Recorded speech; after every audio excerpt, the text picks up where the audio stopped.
Rachel Tucker claims her boyfriend took back the car he gave her after they broke up, even though she made all the payments.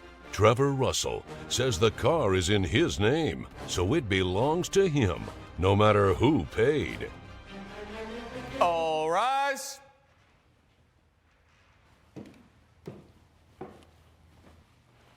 Court is now in session. The Honorable Judge Lauren Lake presiding.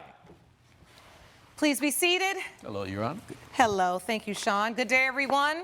Good day. This is the case of Tucker versus Russell. Ms. Tucker, you are suing for $11,493 for the cost of a car you say he gave you, then he took back. Yes, Judge. All right, so explain to the court how you got here. Okay, so I'm suing him because he gifted me a BMW for my birthday. And when we broke up... How long ago? This was 2 years ago. How long were you all in a relationship? We've been in a relationship, we were in a relationship for 3 years. Okay. 2.5. All right. So you, 2.5, 3. All right. So you were in a relationship, and for your birthday, he gifted you a BMW. Correct. Did you know it was coming? Was it planned, or was it a surprise? It was a total surprise. So take me to that day. So we had, when I walked in, everything that I wanted was there. He did his thing. He surprised me completely 100%. All my friends were there. At the end of the night, everybody started crowding me. I start seeing him come down the middle of everybody, and he's holding a box. I'm thinking, this is it. He about to pop the question. He comes to me. He opens the box, and it's not a ring, but it's the next best thing. It's a key to my BMW. Okay, so that's exciting. I was floored. I almost went pale. It's sitting outside with a big red bow, and he gifted it to me. All right, so this was your big surprise, Mr. Russell. You didn't do a ring, but you did the key. I did what she needed. I mean, you know. I didn't need it. Everybody, she wanted a ring, but I mean, she got the hoopty, you know what I'm saying? So I had to find out a way to, you know, get her right. And, you know, me, myself, I'm studying to be a dental hygienist right now. So, you know, awesome. I got to look up, you know, a certain type of part. I got to, you know, and I want that the same for my lady, you know, especially if I'm gonna call her my lady. So, you know, she got the hoopty, the little 98 Civic, you know, you hear coming down the block, you know, the dashboard looking like Christmas trees and stuff. And, you know, I was like, all right, I'm gonna go ahead and get this car. You know? All right, so the bottom line is you felt there was a need and you wanted to supply that need because you all were in a relationship. Correct. It's one of my love languages. It's one romance. of your love languages. Yeah. Got it. Okay, that's great. One of many. So she gets the car, the present's great, and then you presumably drive the car. Correct. You have, you know, dates in it. You use it. It's great. How long do you have it before you say Mr. Russell took it back? 2 years. So you have 2 years. 2 years. I made payments for 2 years. Wait a minute. I thought you said this was a gift. Being that we are in a relationship, I know his hardships that he has. He has a vehicle of his own that he's making payments on. Not true, not true. I didn't have to make a deposit on a vehicle, my dream vehicle. He did that for me. So I could at least make So the he payment. didn't gift you a car, he gifted you a deposit. At this point, basically, yes. He gifted me a deposit. Okay. What I thought was the vehicle turned out to be just the deposit. Okay, so the car wasn't paid for. No, he just put a deposit down on it. So you had to pay for your own gift. It wasn't a little deposit. On I can top tell of you my that. own That's not a- insurance that's as not a well. gift. You know, I should be asking for the insurance as well, but I'm here just asking all for of the that money was that covered. I put down. Everything was covered. She didn't have to worry about a thing but to push the gas pedal. That's all Oh, she had wait to a minute, worry Mr. about. Russell. So you're saying you paid for the whole car? I'm paying for the car as You're of not right paying now anything. as well. Who paid the note while she was driving? I'm paying the She was notes. paying it, but I'm paying I the never insurance. gave her the ultimatum if she could pay it or not. I can easily pay for it myself. So why didn't you if it was a gift? Because we already share an apartment, and by us splitting the bills and everything right there. And then, you know, now her Which saying didn't that start she's off that way. You consistently moved in paid with this me. month by month is absolutely false. Now, yes, she did it on the active. Yes, she had her accounts and everything, got it like pulled from her bank account. It was on But automatic There was times where we debit went out half. of your account? Yes. It was coming out of her account, but So the money you was gifted both her of a ours. deposit. She would not. She wasn't able to come up with a deposit to get the car she wanted. So Correct. you gifted her a The deposit. BMW she wanted. Coming up, You paying a car note that's in his name That was for supposed a to be a gift gift. that's not a gift that's supposed to be for your birthday. You got it, Judge. I'm confused as you. we're back with a dispute between Rachel Tucker and her ex-boyfriend, Trevor Russell, over car payments. I've been saving up for the vehicle. All right, hold on. Not the BMW. Hold on. Whose name was the car in? My name. The car is in my name. Sean, what kind of gift is this? More like a problem. You paying a car note that's in his name That was for supposed a to be a gift gift. that's not a gift that's supposed to be for your birthday. You got it, Judge. I'm confused as you. Let me just say in open court right now, don't nobody gift me nothing that I have to pay for. Say that again. That's not a gift. Again, I never gave her that ultimatum to play. She willingly, every month, put up the money to go ahead and pay for it. As much as I willingly put up the money for the rent or any kind of other necessities Bottom line that is we you had. didn't buy her car. Moving on. What got to the place where you took it back? You broke up? Yes. Yeah. Okay. Yeah, called it a quits. You're not going to convince me that what you were doing was so altruistic because you kept the car in your name and you knew good and well that, you know what, I'm going to keep this car in her name.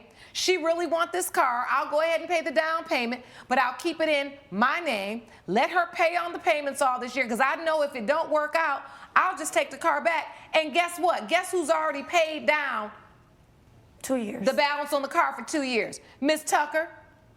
Not entirely, you man. Entirely. Well, she paid it. And so when you got it back, you don't even have title. So I don't even understand how you thought you bought somebody a car. Automatic bill payment still coming out. You're still paying They're for the still car? coming out. Automatic bill payment is still coming out. You're still letting her pay for the car and you took the car back? No, Won't take ma'am. me off the insurance either. She- Like, She's willingly, as started, she's willingly paying.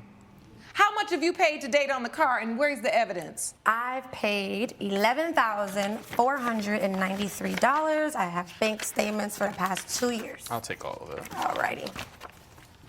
I can admit, Your Honor, that she is probably accountable for 7,000 of that.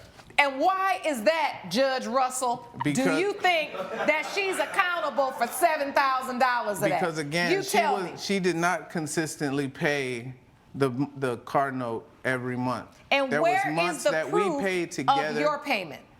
The money is all in her account. We don't have a joint account. We don't have a joint account. My account is my account. Ooh. We also share a lease where I am also not on the lease. Another reason why I felt like I didn't need to switch the car over. Because I'm But y'all I'm ain't living in with court her. over the lease, are you? No. No. You Okay. moved in with me. We didn't go find a place together. Well, this is interesting to me because you put a car in your name for her. Correct. She made the payment out of an account that was hers. You testified that you gave her money that she put in that account to make the payment. Is that true or is that not true, That Ms. is Tucker? not true. Not at all. You did testify you were paying the rent, which is Correct. not of issue. But it's interesting to me that I'm telling you, honey, you reap what you sow in this life. Because the car that you took back, you can't prove or disprove that you ever gave her money to put into this account. Where is that? Do you have a cash app, something where you transferred the money? Do you have evidence of that to show me that you were putting money into that account? There's going to be nothing, Judge, because he never puts anything in there. That's not true, Your Honor. Again, through us paying the bills together on a 50-50 split and at the same time, the money that she receives, it's not like, and I'm not trying to get off the point. How many payments have come out of this account since you all broke up? 2 years worth of payments. So 2 years after you've broken up, you're still getting payments taken That's out. false. Oh, as far as when we broken up, 2 months. So 2 months. 2 months worth of. And what's the Correct. monthly payment? The monthly payment, I want to say, is about $478.87. $478.87. And you've made 2 payments since you broke up. Correct. And he took the car back. Correct. In the most evil way that you could do. And who's driving the car, Mr. Russell, right now? Who's driving the car? Currently, I'm driving the car, ma'am. Again, the only reason why I'm holding on to this car is because this is where the petty wars began. There was a breakup at this party because she saw me leaning into, we're at a mixer, so I was leaning into a female. We was talking. It was music. So I leaned into her, talking to her in her ear. She returned. She made a scene about it. Right then and there, she told me that I needed to get my stuff out of our apartment. That was my breaking point. And leave that morning. Didn't give me an ultimatum or anything. And then tried to humiliate me by calling our same mutual friend I that told you should have linked us called up Tyrone. together and had them come and meet me at the house to help me move my stuff out. Coming up, You Again, got I'm not- angry I'm not because from she kicked you Pennsylvania. out quickly and you took the car back because you were mad. I wouldn't say mad. It was just like, well, if we're calling this a split right here, then let me go ahead and take the property that's in my name. Uh-oh. Would And that you be, can hold keep the on, property hold that's on, in your Mr. name. Russell. Thank Would you. that be your gift? we're back with a dispute between Rachel Tucker and her ex-boyfriend, Trevor Russell, over car payments.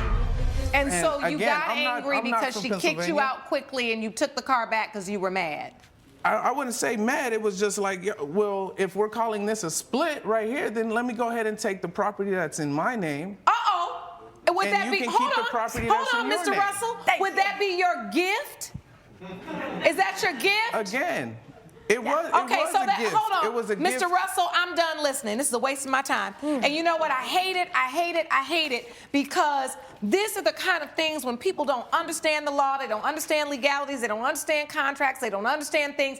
You get in these situations and then you get all turned out in these little raggedy relationships and you think you're doing something and you're not, right? Because number one, you weren't married.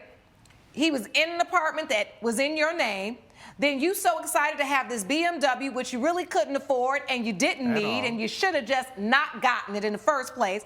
He's showing out in front of people, gifting you stuff with bows and keys, but the truth is it's in his name and you still paying the note. Yes, ma'am. Now you done fell for the okie doke. Yeah. That's what we call it, right? Because you done paid down on his note. Yes. You bought him a BMW. The okie doke is he acted like he bought you one, you bought him one, and you're still paying for it. I thought it was mine at the time when you present a gift. Well, to you someone, didn't know. though. Well, I know she can't buy it with her think credit it's score, yours so- if you're paying a note on it because it's truthfully not even really his yet. It's financed in his name, but he will not get the title until he pays the car off. You paying his bills. Coming up, When this relationship is over, my relationship with this car is over too. You get we're it? back with a dispute between Rachel Tucker and her ex-boyfriend, Trevor Russell, over car payments. He done got you all spun around so tough. You think you paying for a car that's yours, and I don't even understand how you paying for a gift that's supposed to be for you. It ain't enough love in the world, Sean. And this is a great lesson to you. Absolutely. Because the truth is, as long as the car is in his name, it's his to take back. You can't legally demand that car because it's in his name. No, because the problem is he didn't give it to you under any false pretense. He didn't defraud you. There's nothing. He said to you, oh, here's the car you've been wanting. I made the down payment, but I still got to make payments. You're making the payments. You did it voluntarily. It was You're really a not symbol married. of trust. You're Your not Honor. tied together. These are lessons, tough life lessons you have to learn as a woman. You should never have been making those payments on a car that's financed in his name without the clear understanding. And I mean, this should have been like writing on the wall for you. when this relationship is over, my relationship with this car is over too. You get it? Yes. So with that said, you've made 2 payments since you've broken up. You're not driving the car. It's over back in his name. There's no reason why you should be making, and if the payments are automatic, cut them off. What are we thinking here? How is there 2 more payments coming out of your account? This is ridiculous. Judge Lake's verdict when We the People returns. $57.74. I think my math is right. That's for the 2 payments you've made since he took the car back and you broke up. Stop the automatic payments. Got you. And Mr. Russell, you know good and well. Listen, even though the award is going to the plaintiff, you won here. And that is not, you say, you know, you're a man, you fulfilling a need. You didn't fulfill a need. You didn't. And it's disrespectful to women to use and manipulate that way. At least you could have said, coming out of the relationship, you've had the car, I know you've been making payments, I'd like to take the car back because it is in my name. And to be clear, she can't be driving around in a car in your name anyway. Accident happened, something crazy happened, you're liable too. Legally, you do need to take that car back. But you could have at least said to her, hey, you've been making these payments for 2 years. I want to give this back to you. I want to work this out with you in this way. I know you made the down payment, but this, you could have offered her something. But legally, you're not required to. So with that said, judgment for the plaintiff, $957.74. Ms. Tucker? Thank you, Judge. You got to think. Court is adjourned. All rise. Judge Lake has ruled in favor of the plaintiff. The defendant owes $957.74. Have anything else to say? He's a low-down, dirty dog. It's cool. I mean, You she don't get knew what's what coming it in. was, man. She just tried to come up on me. It's Karma all right. is, It's all right. It's all right. Like I said, you know what my number is. You know where Susan Wilkes claims her neighbor's dog lunged at her several times, shredding her laptop bag in the process. Alex Jameson says his dog only reacted after being injured by Ms. Wilkes first. Mr. Jameson is countersuing for $700. All rise. Court is now in session. The Honorable Judge Lauren Lake presiding. Please be seated. Hello, Your Honor. Hello. Thank you, Sean. Good day, everyone. Good day. This is the case of Wilkes versus Jameson. Ms. Wilkes, you are suing Mr. Jameson for $1,300. You say his dog destroyed your laptop bag. Is that correct? Yes, and assaulted me. And assaulted you. All right. And Mr. Jameson, you are countersuing for $700, saying that the plaintiff hit your dog with the bag and that she needs to pay for the veterinarian bills. Is that correct? Yes, Your Honor. All right. Tell me what happened, Ms. Wilkes. Okay, so starting off with me being parked across or on the street where our neighborhood is, there's a dog park. You live in the same neighborhood as Mr. Jameson? Yes, I live 2 houses down, ma'am. Okay. And there's a dog park and there's a regular kids park. So naturally, I'm gonna feel comfortable like getting out of my car, putting my headphones in, and taking my stuff out of my bag and taking it into my house. And while I am grabbing all my stuff, his dog comes across around the car, like on the sidewalk. On a leash? On a leash, yes, ma'am. And he lets the dog get a little too close. And once his dog rounds the corner, it kind of like lurches towards me. And I take my bag and I put it between us. And the dog's still lurching at me. So I hit the dog with my bag about twice. And then the dog takes my bag and kind of like latches on it, like just bites it like really hard and takes it from me and just tears it to shreds, to be honest, and I have pictures of it. Let me see this.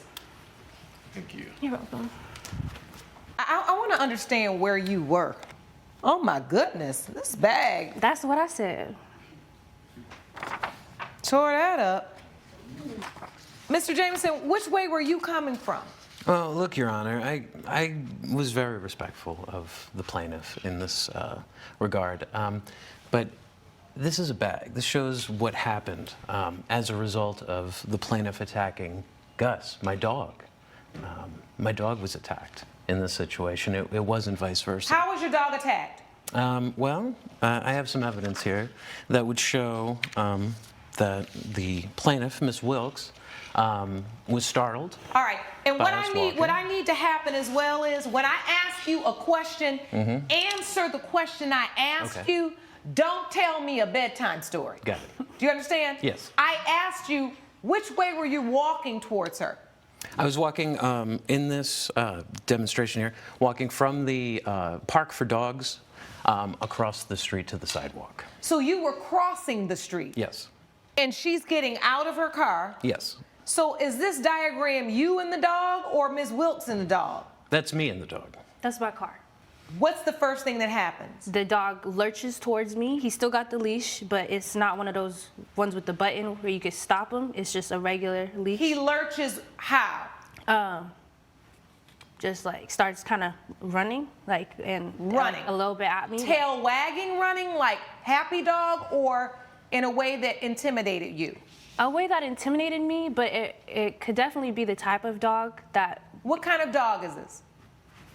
It's a Cane Corso, Your Honor. It's a type of I know exactly what it Mastiff is. dog. Yeah. And here's a picture. Your Honor, that's the picture of when Miss Wilkes hit the dog with the bag. He yelped, and then the second time she hit him, he jumped and grabbed onto the bag to protect himself. Now, the dog has these facial lacerations that we brought him to the vet, and he had to have stitches for.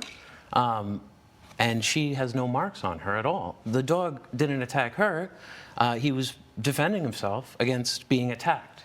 All right, so it's your testimony that Miss Wilkes pulled up, getting ready to go home, got all of her stuff out of her car, spun around and decided, oh, there's a huge black Cane Corso. I want to attack it. Coming up. Has Gus ever had training? Yes, I submitted that into evidence that he has attended obedience training and successfully completed that course. Gus attended the obedience training, but you did not. And later. And I installed a beautiful penis water fountain in his near his pool. A what?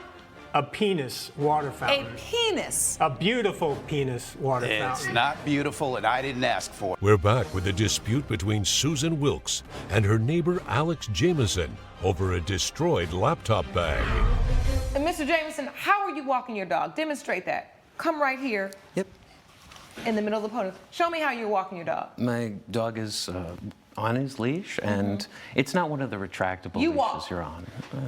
Just walk the dog like normal. And you were walking the dog on your right side like that, and Ms. Jameson was over here, so the dog had to cross you, or were you walking the dog with your left hand? I was walking with my right hand across the street. And so when she spun around from her car, the dog crossed you? Well, it was more like I came around the back of the car, like so. And when I walked with the dog this way, my body was in between Miss Wilkes and the dog. Okay, but step the back dog to the did, podium. Yeah, I guess. So when that happened, what did you do with Gus at the time? When she starts hitting him with the bag, because she admits to, what do you do? Well, it all happened so fast, Your Honor. I did the best that I could to separate Miss Wilkes' material items from my beloved dog's grasp, and then once I noticed the lacerations, I brought Gus to the vet. Did you have any physical injuries, Ms. Wilkes? No, ma'am. Just. Because you were using your bag. And then the dog somehow did Gus ever just take the bag from you? Yes. Okay, and then kind of just bit through the bag. That's why the bag and looks then like left it that. on the floor, yeah. All right. There's something else submitted in your file, a communication. What is this communication from Madeline? Does anyone know of the owner of that terrifying dog that keeps getting out? That's mine, Your Honor. So I did a little research after that had happened, and I went on Neighborhood, and I started asking the neighbors about the dog, and online, that is some of the evidence I found of the reviews or how other people in the area have felt about a dog that matches that description and is on our street.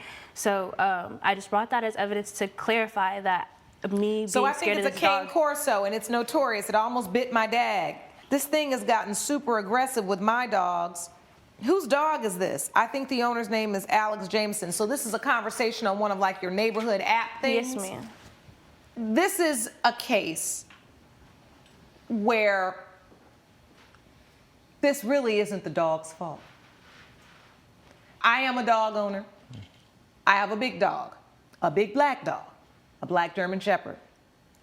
This is why demonstrative evidence is sometimes so important. I started to have you demonstrate what was happening to me because I walked my dog. I even had my dog trained.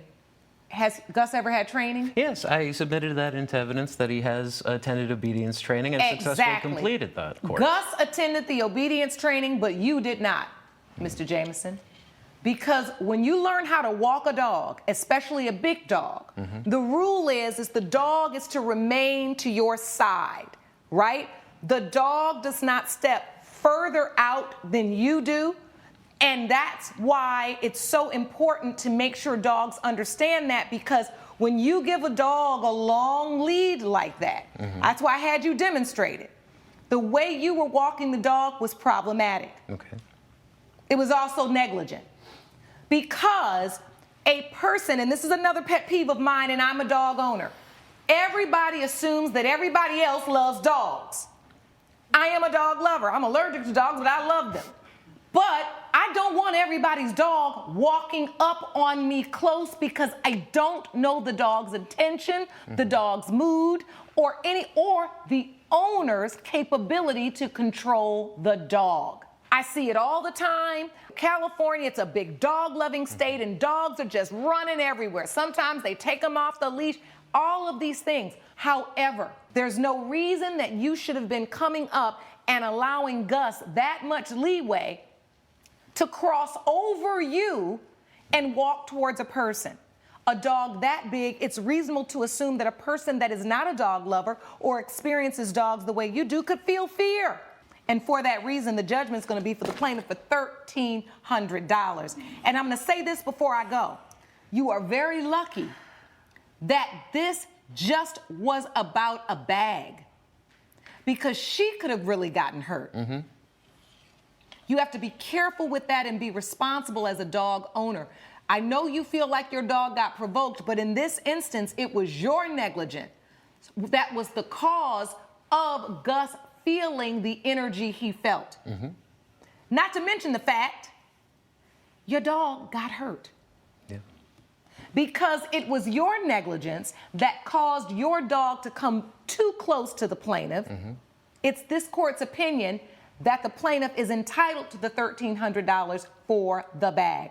And Mr. Jameson, I will say you're lucky that it was just a bag. But your dog was also injured, and that's your responsibility. It is not her responsibility to pay for your veterinarian fees. Judgment for the plaintiff for $1,300. Defendant's counterclaim is dismissed. Court is adjourned. Judge Lake has ruled in favor of the plaintiff. The defendant owes $1,300. The neighborhood gonna hear about this, and I'm just hoping I get an apology from you as well. Well, you know, I feel like it's my fault at this point, so I'm terribly sorry. Thank you. If you could follow me this way. Coming up, When I renovated his bathroom in the past, we had a contract, but we became friendly from that situation, and over time, we just started talking on the phone, and on the phone, he told me probably 5 or 6 times, I want a penis water fountain, so I gave him a I penis said water Venus. fountain. Nicholas Haim claims he installed a personalized fountain for a client's pool, but is still owed for the materials and labor. Onyx Peralta says the statue was offensive and not at all what he asked for. Good day, everyone. Good day. This is the case of Haim versus Peralta. Mr. Haim, you are suing Mr. Peralta for $3,200 for a pool and fountain you say he didn't pay for. Is that correct? That is correct. And the defendant, Mr. Peralta, you say you didn't get the right fountain. Correct. All right, let's begin with you, Mr. Haim. Tell us about this fountain. Well, Your Honor, I've been a contractor for 10 years, and I did a master bathroom. I renovated a master bathroom for Onyx. I did a great job on it. He wanted me to install a pool and a waterfall in his backyard along with a fountain, which I did, and I installed a beautiful penis water fountain in near his pool. A what?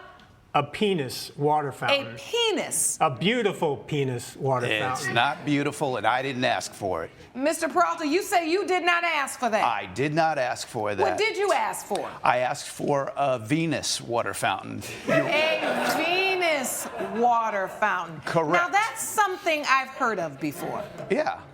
And I figured the plaintiff would have heard about that too. And so where's the contract?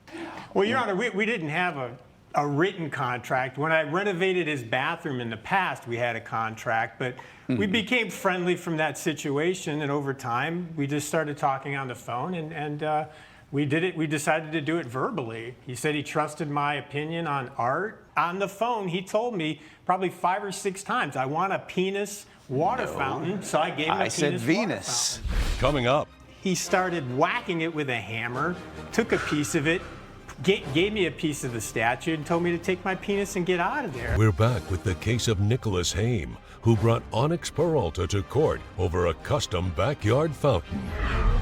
Did you say to him, excuse me, are you saying penis with a P I said, or Venus with a V?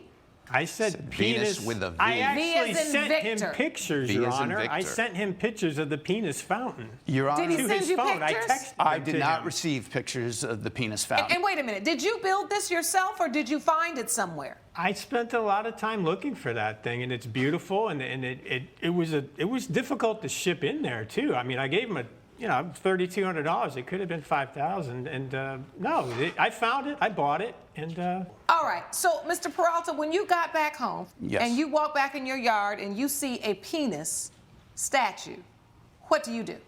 I was shocked, Your Honor. My mother was there because I brought her to my home to stay with me, and when Oh, she my saw goodness. that, she wanted to go right back to Bear Lake. So P. let me ask you this. V. Why do you think he didn't pay you then if that's what he wanted? well, he's also leaving out the fact that when I got there, he started whacking it with a hammer, took a piece of it, gave me a piece of the statue, and told me to take my penis and get out of there. But to answer your question, Your Honor, I spoke to him on the phone several times. So and you I broke the heard him say statue, Mr. penis. Peralta? He was pushing my buttons at the time. I did lose it. I did take a hammer. If you didn't like it, why would you tear it up? Yeah, I could have just taken it away. You didn't have Why to would whack you it with a break it? hammer. My mother was there. It was a very emotional time for me. Judge Lake's verdict when We the People returns. I know a thing or two about designing a home and an outdoor space. I also know that when you do a project for someone, if you are a reputable contractor, you do that and you get that in writing. And nowadays, there's no excuse not to have a writing because even a text message or an email can serve as an understanding of an agreement if you just took 2 seconds to do that, even if it wasn't a formal agreement because he was away. If I you had did time text him enough, the pictures, though, Your Honor. I did text But him, he and I did have. not I get didn't the receive pictures. any pictures. He Well, did that's not what get he's the saying. pictures. That's If what you he's would have saying he sent didn't a get them. simple text and say, I need to confirm, are you asking for a penis statue with a P? ? If you never got a response back, guess what you were never supposed to do? Well- Run your little self around looking for a ridiculous penis statue and install it in somebody's yard. And now, Mr. Peralta, because you've damaged the statue, wherever he got the statue from, he can't go take it back and get you something else. So both of you are at fault in this situation. Therefore, my judgment is for the plaintiff for $1,600. Court is adjourned. Judge Lake has ruled in favor of the plaintiff. The defendant owes $1,600. See, Onyx, you shouldn't have whacked the damn thing with a hammer. That was the problem. Why If don't you you just let me take it take and the, put it the in your statue house? back, I could have just taken You love it that back thing and so sold the thing. I much. probably could have sold it for You can $5,000 fix or it. something. You can fix it. You're good at that stuff. Banner McGavin claims he was blindsided when he was abruptly fired from his job as a church bagpiper. Wagner Potts says he warned the plaintiff several times not to disrupt the service, but he did so anyway. All rise. Court is now in session. The Honorable Judge Lauren Lake presiding. You may be seated. Hello, Your Honor. Hello. Good day, everyone. Good day. This is the case of McGavin versus Potts. Mr. McGavin, you are suing Mr. Potts for $7,200 for breach of contract. Is that correct? That's correct. Defendant Mr. Potts says that the plaintiff was abusing church privileges. Is that correct? Yes, Your Honor. Let's start with you, Mr. McGavin. What happened?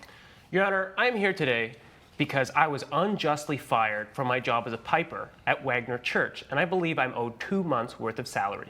All right, so how long did you work there? I worked there for several years. And what did you do there? I was a piper. I played the bagpipes. Oh, I love that. Yeah. All right, so you worked there for 2 years? Mm-hmm, that's correct. And were you under contract, or were you an independent contractor? Were you an employee? Yes, I have a contract here. Can I present this evidence? I'd like to see it. Thank you. And so, Mr. McGavin, can you quickly just kind of go through, because this is a long contract, Yes. what your duties were? Yeah, so I started off playing 2 days a week at the church on Wednesdays and Sundays, and I would play before and after ceremonies. Saturdays were added because Wagner asked if I could go to funerals with him and play. So it was 3 days a week. I was paid $300 a day, $900 a week. So $300 per day, $900 per week. That's correct. And then you're supposed to perform 30 minutes before and after Mass. That's correct. And the agency has a right to dismiss the client if the above is not met. All right, Mr. Potts, I'd like to go to you. So you hired Mr. McGavin to play in the church. Yes, Your Honor. All right. He worked there for 2 years. Yes, Your Honor. All right. And so tell us about the nature of his employment. He came in very friendly, very personable. He was wearing pretty much what he's wearing here today. We started conversing, having conversations. He mentioned he plays the bagpipes. That got me interested. So one day he came, played the bagpipes. Super exciting, and I decided to have him join our church 2 times a week. It got very popular, so I asked for 3 times a week, and basically that's how our relationship began, is he kept coming to church and playing the bagpipes about 3 times a week. All right, this sounds like it's going well. What happens, Mr. McGavin? So I was told I was fired. What? With no reason, no cause. I never breached a contract, and I was told I was fired, losing 2 months' worth of rent. $7,200 I would have been paid over 2 months. And I didn't breach a contract, I didn't break a rule, and I was just told not to return to Well, work. I mean, you don't just get fired, do you? I mean, that took a sharp turn quickly. Mr. Potts, you fired Mr. McGavin? I did, Your Honor, fire Mr. McGavin. Why is that? Well, months back, he started playing during prayer service. He started playing while I was preaching and talking. Therefore, he was disrupting the service, disturbing the parishioners and the community. And as much as the community enjoyed his playing, they were a little disturbed by the times and moments he would play, which would be deemed inappropriate. You were disturbed. All right. I think is a better... So I gave him a warning. I gave him 2 warnings, and then that 3rd warning is when I fired Banner here. Okay, so Mr. McGavin, why did you decide to play even more than what was required? What made you decide to do that? People were asking. They loved the bagpipes. Okay. And who am I to refuse the wonderful patrons of the Wagner Church? They would say to me things like, your music is uplifting to us. Your music makes us feel hope again in these dark times. There's nothing in the contract that says I can't do that. I went above and beyond, and I enjoyed playing, and they enjoyed me, and I got great reviews. So do you remember getting a warning from Mr. Potts? I remember him saying that maybe I shouldn't play it all the time, but I don't remember there being any rules about it. He just mentioned at times that maybe stop playing at certain times, and I said if the patrons are asking, why should I deny them of something that they're enjoying? But Your Honor, the patrons were asking him to also stop during the prayer service when he would play inappropriately during my speeches. They also came to me asking you to stop playing at those inappropriate times. As much as it was appreciative, he is a phenomenal talent, but there are times where it was just completely inappropriate and unacceptable. You never told me I was getting fired. Coming up. I was getting more attention, and he felt, ooh, I want the patrons to like me more. I want them to feel like I'm the star here, when truly it was all his ego. He named the church after himself. And later, She had a couple of glasses of wine. There was a dartboard with her husband's face on it, and she loved it, and she threw all The these darts last at his thing face. I want to see at a party is my ex-husband's face, but you put it everywhere. we're back with the case of bagpiper Banner McGavin, who brought his ex-employer Wagner Potts to court after he was fired. You never warned me I might lose my job for playing for How many people. warnings did you give him, Mr. Potts? Your Honor, I gave him 2 warnings. Do you remember the 2 warnings? There was often times in passing where he would say something like, "Ooh, you're getting more attention than I am. I don't like that." It's all ego, Your Honor. It was all that I was getting more attention, and he felt, "Ooh, I want the patrons to like me more. I want them to feel like I'm the star here," when truly it was all his ego. He named a church after himself. I mean, if that's not ego, I don't know what is. Oh, I don't think I've ever heard of that. First off, Your Honor, I would like to say that I have started this church for 15 years. This is correct, my church. Started in my backyard and came to what it is today. Now, as far as being But isn't jealous the church to praise the Lord and not you? It is to praise the Lord, and it's really not about me. I don't know where he is getting that. I think perhaps Well, maybe he he's is getting it making because that it's up. called Wagner Church, and your name is Wagner Potts. Well, it's my church, Your Honor. I started this from the grassroots, basically. I get it, but I don't. It does seem a little ego-driven. But Your Honor, don't you think it's a little ego-driven for someone to be playing the bagpipes at times when I have asked them to not play the bagpipes after 2 warnings, specifically 2 warnings, and they still continue that behavior? I actually do think that that's inappropriate.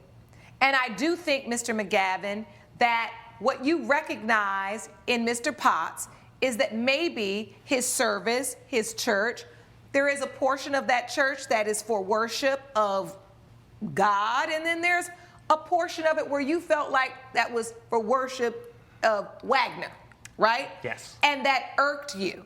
Of course. And because I can kind of see, as you're testifying today, that you're a little disgusted by Mr. Potts trying to undermine your artistic license and you being able to do what you think musically would create a better service. That's correct. And while I don't agree that Mr. Wagner, I don't agree churches should be named after people, but I do understand that once you are hired to play at a church, you should follow the guidelines and the desires of the person who hired you. So if they say to you, hey, don't play at this time, what does it serve you to just not play? It's not your church, it's not McGavin Church. So what does it serve you to just say, okay, I won't play. I'm only contracted to play this much anyway. That's all they're paying me for.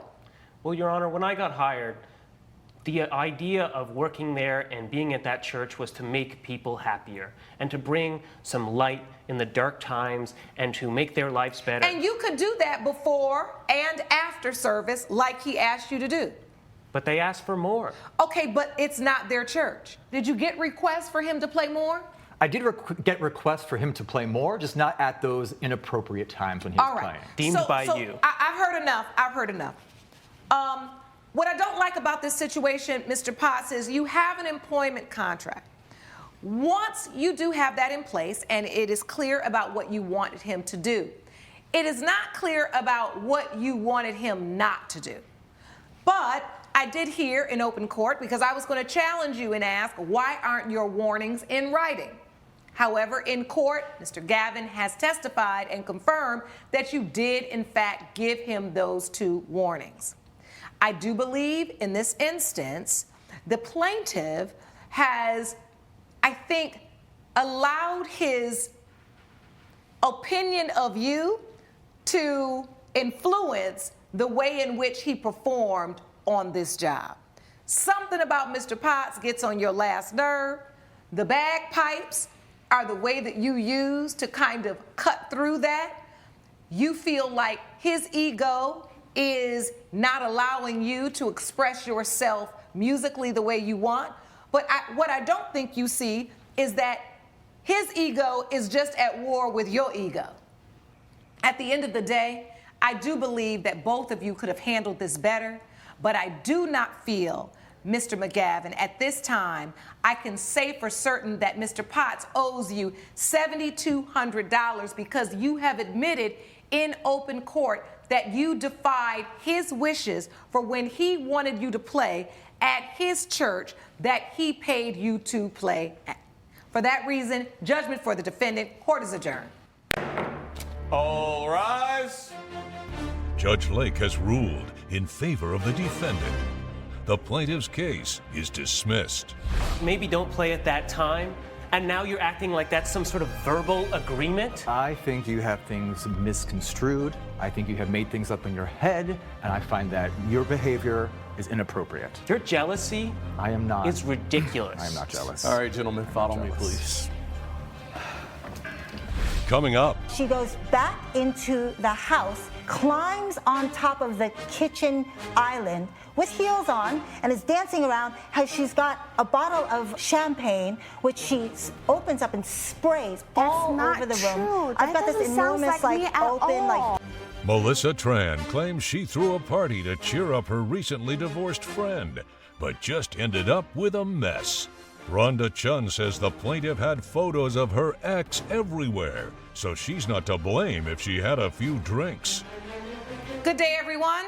Good day. This is the case of Tran versus Chun. Ms. Tran, you are suing Ms. Chun for $700 for damaged items in your home. Is that correct? Yes, that is correct. And the defendant, Ms. Chun, you say it was not your fault. It was plaintiff's fault.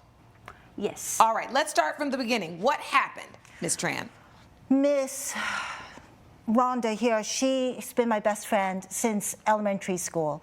We went to high school together, we went to Brown together, and then we moved to Short Hills together. We really had the perfect life until Rhonda's husband, Jimmy, ends up in an affair with a coworker. Lord, I asked you about damaged items in your home. You're telling all Miss Chun's business. I can at least let her tell it. What happened, Miss Chun?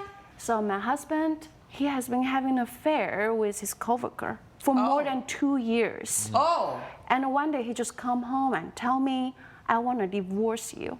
I was totally in shock. I was. Oh my goodness. All right, I'll go back to you, plaintiff. I want to get to how is it that you say Miss Chun damaged the items in your home? I thought maybe it would be a fun idea to throw her a divorce party. Coming up, She needed to soak up all that liquor. Oh my God. So yeah, I made her breakfast, and I'm telling her the details of the previous night because she doesn't remember anything. we're back with best friends Melissa Tran and Rhonda Chun, who are arguing over damage from a party.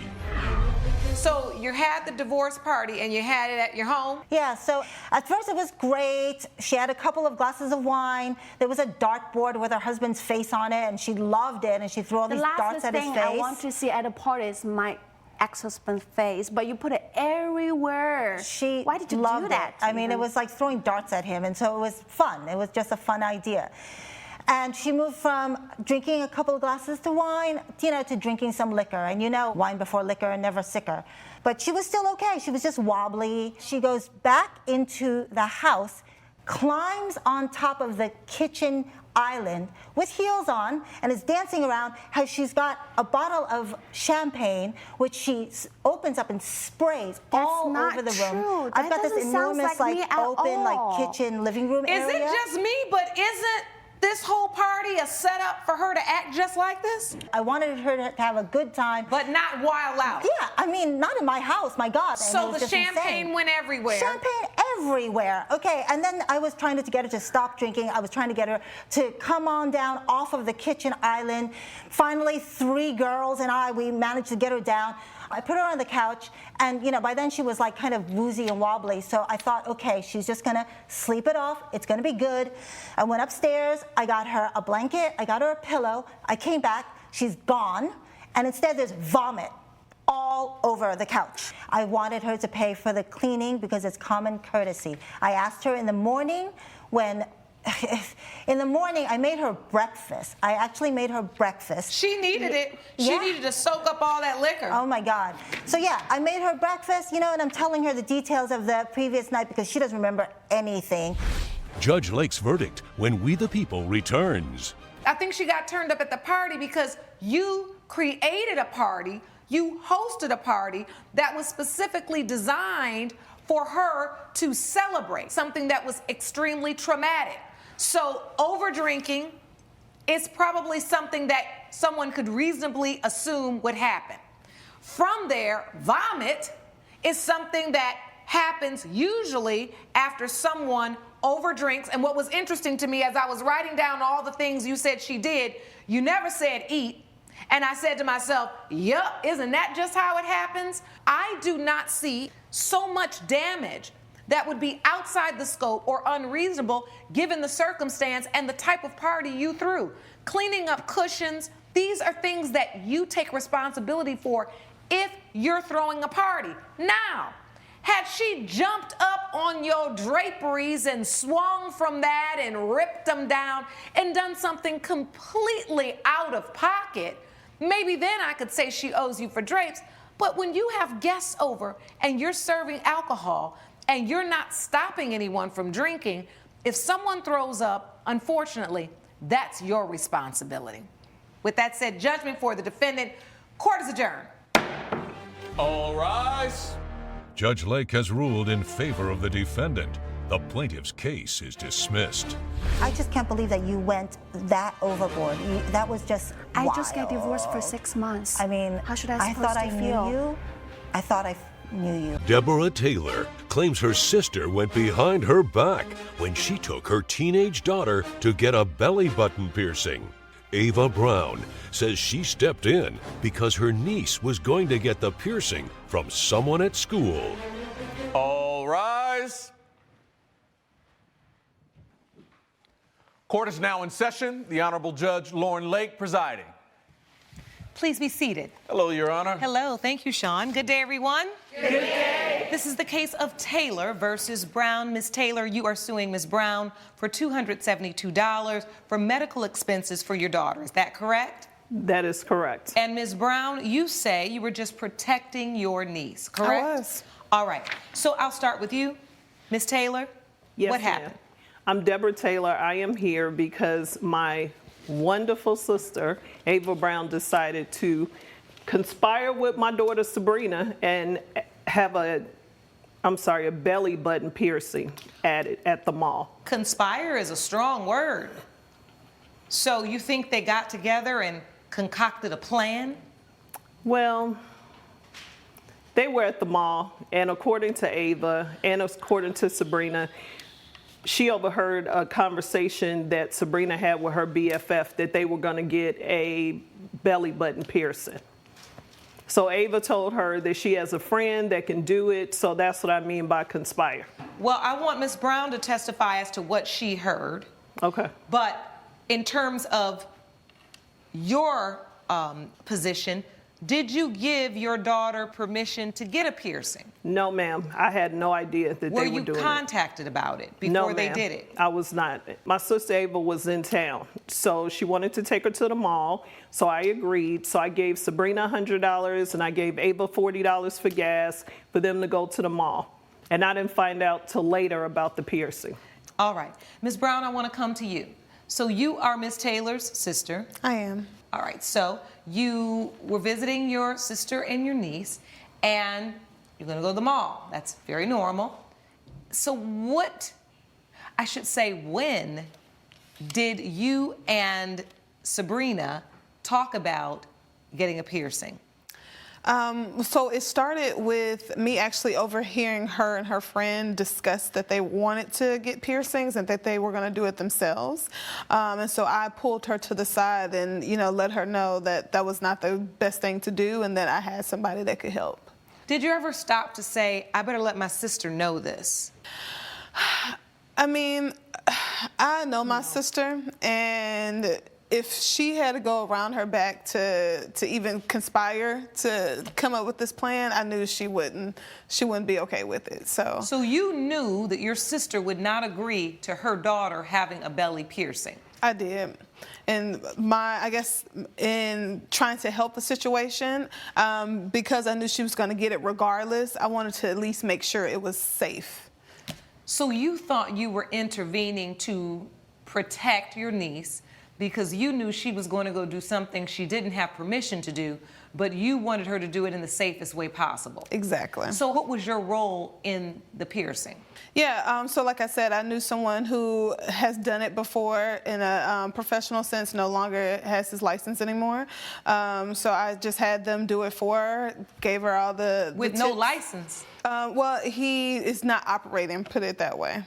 Okay, is his license still active? I believe so. All right, and Ms. Taylor, you say you're suing your sister for medical expenses. No, and a reimbursement. Oh, so what happened? How did medical expenses get involved? The medical expenses came about when I had to take Sabrina to urgent care. Why did she have to go to urgent care? Because she actually had a very high fever, and I asked her numerous times what was wrong with her. At first, I thought she had the flu, and she was really kind of sweaty, and her eyes were like really crazy looking. So I kept asking her like, what is wrong with you? What is wrong with you? Then she finally admitted that she had a piercing, and she actually showed it to me, and it was really, really bad. It was discolored. It was stuff going out of it. It was disgusting. Ugh. Yes, it was bad. All right, I want to actually hear from your daughter. Coming up. Ms. Brown, your aunt said the person doesn't work in a shop anymore, so where were you? We were in his home. Like we watched him unpack all the, the needles and the clamp and everything. Like everything looked clean. And later. You did not like the cut she gave you, Mr. Walker? Not at all. Like I mentioned, I did ask for a California Surfer vibe. What they provided was more Oklahoma Roadhouse. We're back with a dispute between Deborah Taylor and her sister Ava Brown over an infected belly button piercing. I want to know, how long have you been thinking about getting a belly piercing before you actually did it? I would say a couple of months. I only wanted it because me and my friends wanted to go for high school graduation. Like we wanted to have the piercing for graduation. And I knew because my friends were doing it, I didn't want to be the only one that didn't have one. And I knew if I told my mom that she wouldn't let me get it, so. So you were also aware that your mother would have said no? Yes. So you planned to get this without your mother's consent? Yes, ma'am. And then how did you get to the point where you were able to confide in your aunt about it? Me and my aunt are really close. And I know that I can talk to her about anything and she'll never ever be mad or judge me or yell at me like my mom does. So it wasn't that hard, and I told her, I was like, either you could take me or I'll go by myself. And she wanted to do the right thing and make sure I was safe, so she took me to her friend. Ms. Brown, your aunt said the person doesn't work in a shop anymore, so where were you? We were in his home. We watched him unpack all the, the needles and the clamp and everything. Like everything looked clean. So that's why I was confused as to why my belly button even got infected. I wasn't sure what I was doing wrong. So, and then, my mom eventually noticed that I wasn't feeling well. So she just kept pressuring me, what's wrong with you? What's wrong with you? What's wrong with you? And then I showed her, and she was, she freaked out. She's like, when did you get this? Why did you get this? Who took you? And I was just like, I don't know, because I know that they argue a lot, and I didn't want them to get into it, because my mom's honestly really hard on her. So, I came out anyway, and I told her, I was like, okay, me and Auntie Ava went, and we got the piercing by her friend. I don't know what happened, afterwards. Everything went cool with the piercing, but she wasn't even worried about that. She was just, oh my God, you got the piercing. Mm-hmm. So once you heard that, Ms. Taylor, what were you thinking? My feelings was hurt. I was upset. I was angry. And I immediately started texting Ava. And of course, she wasn't responding. I was busy at the time. Busy. So once you finally spoke with her, did you finally tell her your reasoning why you took her? Yeah, I let her know. You know, when we were younger, actually, we both got our belly button pierced, and it was her nobody's idea. business. It was her idea, you know, and so I've been on the sideline kind of watching how she's been operating with her daughter, and I just don't think it's fair, you know. Like, I wanted to be the scapegoat for her, and so you wanted to be the cool auntie. You know, I had to be the supportive one at the time. The only thing about a relationship like this is that when they confide in you about something that may, affect them negatively, right? Where they could potentially be hurt, I do believe there is a responsibility to involve the parent. And I think in this situation, I first thought, okay, well, maybe she was in your care. Well, she was in your care because you volunteered, you assumed the responsibility to go with her to this appointment and directed her to a certain person. And that person, you admit it, no longer worked steadily and in this business. So in many ways, Ms. Brown, this is your responsibility. But that does not in any way, Sabrina, young Miss Taylor, take you out of it. Because as a young woman, you knew that you could not get a piercing without your mom's consent. Did you sign off on this too, Ms. Brown? Or because the guy wasn't even working in a shop, you didn't even have to do the paperwork? Because she's technically not supposed to get a piercing between, I think, 14 and 18 without parental signed consent. No, actually at the time, we just bought everything. Like she said, we opened it up fresh and took care of it there. We didn't sign any kind of waivers. And then she ended up at urgent care. And these are the very reasons why these particular laws and rules for minors especially have been enacted to protect them. Ms. Taylor, do you have any receipts from the urgent care when you took your daughter? Yes, May I see ma'am. them, please? I hope it ain't no pictures of this belly button. No, in it's there. no pictures in there. Just a thought. I thought about it though. Just a thought. I can just. She did it because Nothing like something that's infected. So, ugh. All right, here we are, $132 that you paid for the antibiotics, the ointment, the doctor's appointment. So, Ms. Brown, do you have any evidence you'd like to present to court before I give my ruling? I do not. All right. I think there was a part of you that wanted to do the right thing, Ms. Brown, and you wanted to protect your niece. Look where we ended up with a child that was harmed, and I'll be clear, you were lucky because sometimes these infections can travel, and next thing you know, you end up in the hospital. All right. Judgment for the plaintiff for $272, the cost of the medical expenses, and the return of the $140 she gave you all to go to the mall because y'all never went. Wish you the best of luck. Court is adjourned. Judge Lake has ruled in favor of the plaintiff. The defendant owes $412. Oh, now you smiling.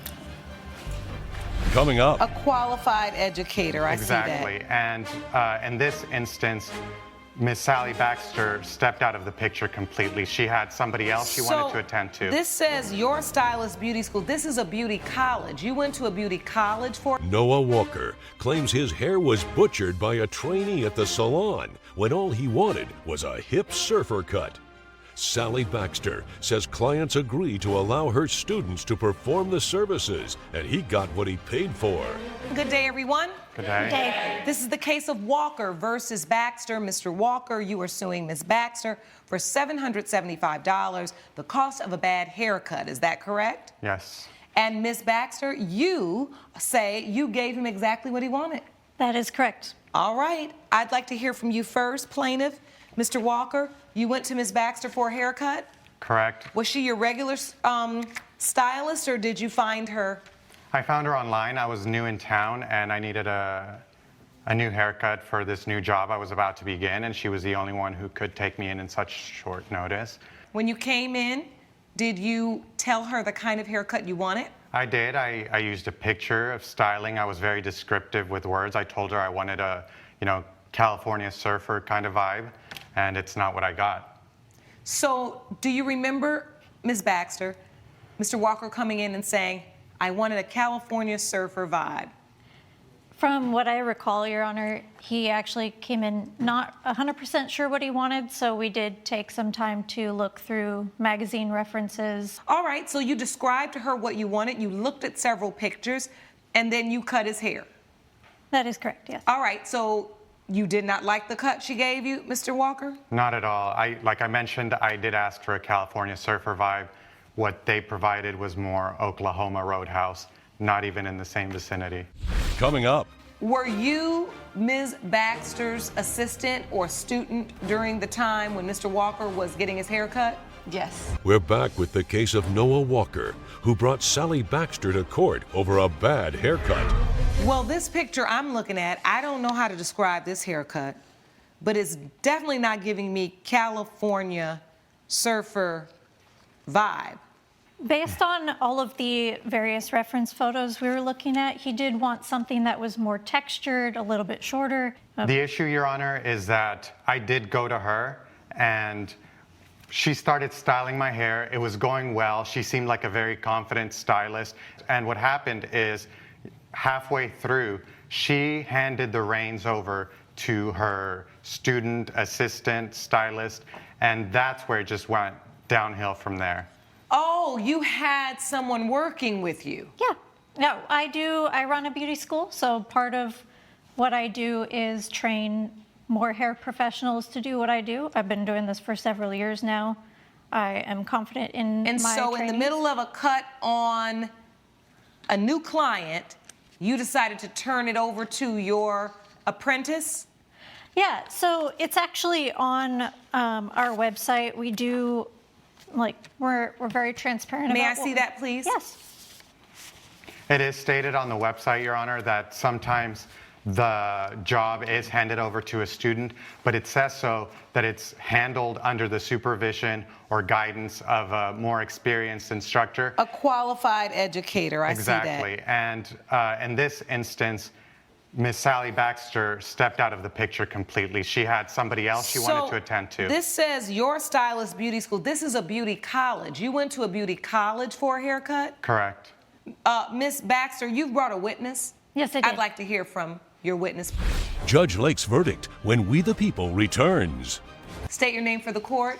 Hello, Your Honor. My name is Jackie Nash. Ms. Nash, were you Ms. Baxter's assistant or student during the time when Mr. Walker was getting his hair cut? Yes. Did you work on Mr. Walker's hair? Yes. And what was your understanding as to what type of style he wanted? I was present at the very beginning of the process of the haircut, and he wasn't quite sure what he wanted, but he wanted something layered. And you never heard California Surfer? No. So you get this haircut, and then what happens? And then it wasn't up until I got home, I looked in the mirror, in the same mirror that I'm used to looking in, and I was like, this is not me. And you had regret? Yes. All right, well, I'm glad you testified to that, because I don't know if anybody is exempt from regretting a haircut. Okay. I did have to purchase a wig to cover up that terrible mess they made. I'm done hearing testimony. The problem with your testimony thus far, Mr. Walker, is you went home, lived with it for a second, and then realized, oh boy, this is not flattering. This is not what I wanted, and I don't like it. We've all been there, where we had to make do until it grew out again. Welcome to the club.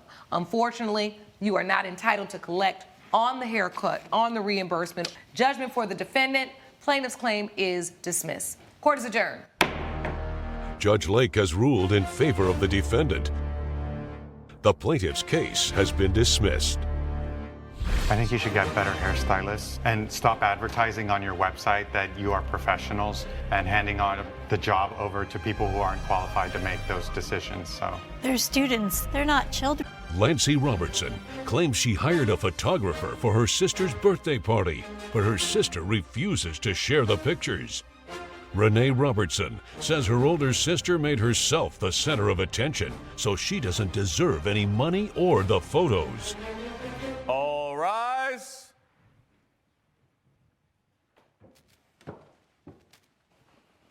Court is now in session. The Honorable Judge Lauren Lake presiding. Please be seated. Good day, everyone. Good day, Your Honor. This is the case of Robertson versus Robertson. Ms. Robertson, you are suing your sister, Ms. Robertson, for for $350 for a portion of the cost of a photographer. Is that correct? Yes, it is, Your Honor. And Ms. Robertson, you say the plaintiff hired the photographer as a birthday gift for you. Exactly, Your Honor. All right, so I want to start with the plaintiff's sister. Ms. Robertson, take me to the start of this. How did it begin? Yes, thank you, Your Honor. Well, you know, when you do a nice thing for somebody, sometimes it comes back in your face. And this is what's happening here. I wanted to do something nice for my sister's 30th birthday. So I purchased a photo shoot package. I purchased it in her name as per the request of the photographer in terms of a gift card. Although we had previously discussed in a luncheon, me and my sister, that I hire the photographer with my money, and she agreed to give me a couple of photos, if they come out good, photos of me. And so, Ms. Robertson, you received that gift? I did, Your Honor. As a birthday gift? I did, and I was super excited, Your Honor. Did the photographer show up to take the pictures? He did. He was actually really well known on social media, so that's why I was super excited, because I already knew about this photographer, and I knew he took great quality photos. So once I heard his name, I was so excited. You were excited? Very. So this was a party you were having? It was. We were actually having a jungle-themed party. I had asked my guests to wear all black, and I was going to wear, I work in a pet store, so I love animals, and I was going to wear this leopard print and, you know, make it all about me. I love a leopard print. Thank you. Me too, Your Honor. Smart lady. So this one, she shows up in a white dress looking like Marilyn Monroe. Oh, she didn't wear the animal thing? Oh, no, she didn't wear anything. I asked her to wear black. She comes in white. She comes all dressed up. It looked like, if I can show you the photos later, Your Honor, it looks like it's her birthday party. I'm just kind of a background. You know, What's the difference in age between the both of you? She's actually 5 years older than me, and believe me, Your Honor, she always keeps reminding me of it. Always. Oh, that she's the older sister? Oh, yeah. I'm well, older. that's normal, I'm right? So you pull rank sometimes, Ms. Robertson? Well, Your Honor, sometimes my sister needs a little nudge now and then, okay? Excuse me? And believe me, I looked great. And the reason I looked great is because I wanted to make her look good. I'm the one that got her the photo shoot. I'm the one that organized the party. She doesn't So care you about needed her to come in there in the appearance. white dress, and you weren't going to wear anything for the theme, because that was going to help your sister look good. Oh, yeah. She has to be better than all of us. Well, Your Honor, actually, I did have a leopard print dress, but it was at the dry cleaners, and it was ripped, and the only thing I could find that was clean was this white dress I had in the back of my closet. So you weren't prepared? Yes, ma'am. So the photographer takes the pictures. Your sister was happy with the photographer. What's the problem? Well, okay, so the photographer says he's going to provide a link with all the photos. He's going to send it to her. She's going to give me the pictures of us and whatnot. And so 2 days pass, 3 days pass. She doesn't send me the link. She doesn't send me any of the photos. I call her. She completely ignores me. Your Honor, I have here text messages, and I tried to get in touch with her. Let me see that evidence, please, Sean. And she just refused to send me the pictures. Okay, Your Honor? And, so when the link comes out, the photographer sends the link to you, Ms. Robertson, right? He does, and you know what he told me, Your Honor? He said, I own those photos. Me, not her. I own those photos because the package was purchased in my name, not her name, my name. So all right, I own the photos. I just want to go over these text messages from Renee. Actually, to you. Yes, from your sister. Yes. Girl, send me the link when you get a chance. Then again, hey girl, have you received a link to view the photos from the party? I can't wait to see them. You say not yet.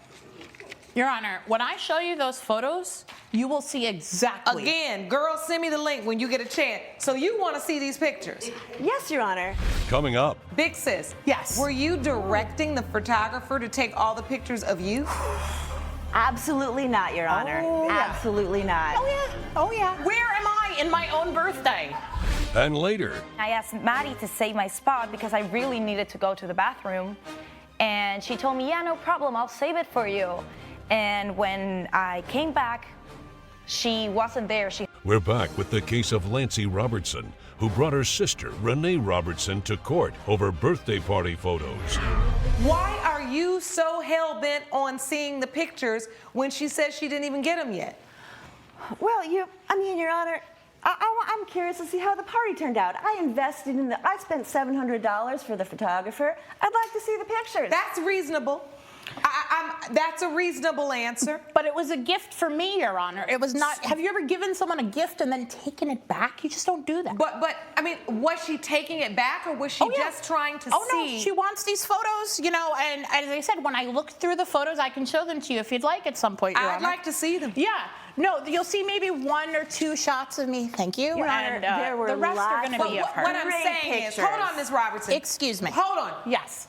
Ms. Robertson's sister, Renee. Yes, Your Honor. Why do you think when she says, let me see the pictures, let me see the pictures, like if you go and pay for a photographer and that photographer, and you buy a package for your sister, sure, you probably reasonably would want to know how good the pictures turned out. Sure, but these are photos of me, and as I said, the photographer himself told me that I own the photos, so that's all I can tell her. I own the photos. She does not. Can't she see them? No, Your Honor. There's a reason I'm holding on to them. All right. So I would like to get to the reason why you're holding on to these photos and act like she can't even see what they look like. For sure, Your Honor, because when I went through the photos, most of them were photos of her. You'll see there's a picture of her blocking me in the face, blocking my hand.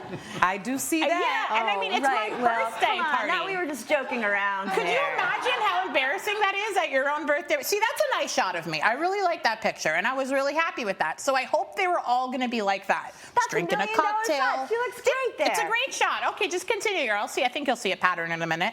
You really did wear a white Marilyn Monroe dress. Oh, yeah, literally. I thought she was exaggerating. No, how do you look? And then this sums up our relationship. Look at her. Oh, I'm in the limelight. I'm all fancy. No, she's hugging and then me. I'm like, we're sisters. Hugging. We're having Okay, a well, good time.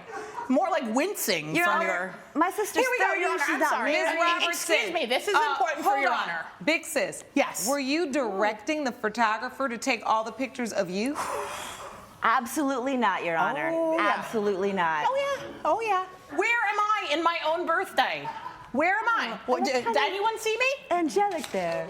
Thank you. I'm not in the photos, Your Honor. So this is garbage. Look, another one. Where am I? Where am I in this picture? Your Honor, It's this my is ridiculous. birthday. There are like 400 pictures, and she's only showing you 5 of me. Yeah, but I'm sorry. Is that dress black? No, it's white. I asked Perfect for pictures black. of her. She's happy with the pictures of the for event. black. You are in a lot of the pictures. A lot. Now, you are her big sis, so I can understand that pictures of the family are normal, but the pictures seem to show that you were either attempting or subconsciously wanting to outshine your little sis on her big day. I'm sorry you say that, Your Honor. That's not the case at all. I'm trying to help my sister. I love my sister. I do this whole thing for my sister. Were you trying to get the pictures for your sister, or did you also want to just have great pictures of you and her? And listen, there's nothing wrong with that, with saying, I want to capture the day and I want the pictures to be great. Whether they're of you or of me, I want good ones. So I'm going to buy you this gift and we're going to get some good shots. There's nothing wrong with that. Sure, I wanted good pictures of everybody, of her, of me, of everybody at the party. I wanted everyone to have good pictures. There's absolutely nothing wrong with that. The only thing that's wrong with this situation is you think you can sue her for the value of a gift you purchased for her.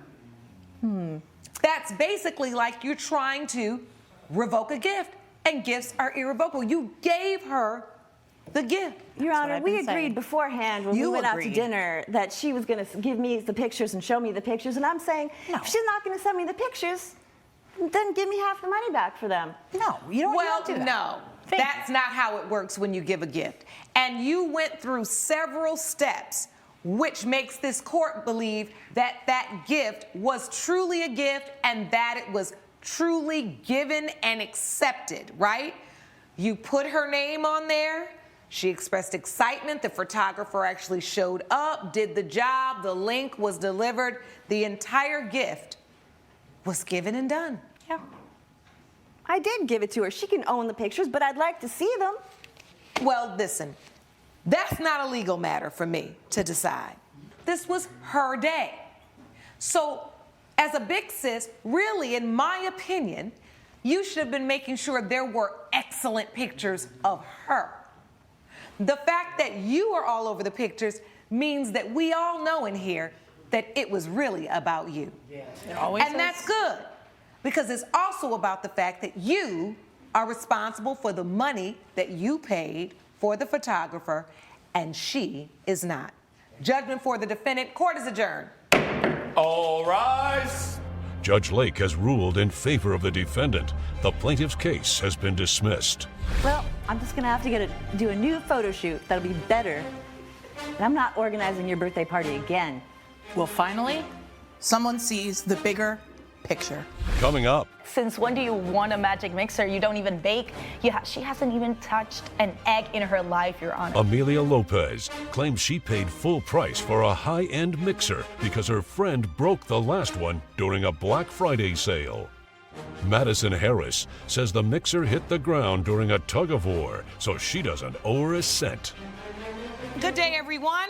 This is the case of Lopez versus Harris. Ms. Lopez, you are suing Ms. Harris for $425, the cost of a Black Friday mixer. Is that correct? Yes. All right, and the defendant, Ms. Harris, you say that the plaintiff started the fight, and that's how the mixer broke. Yes.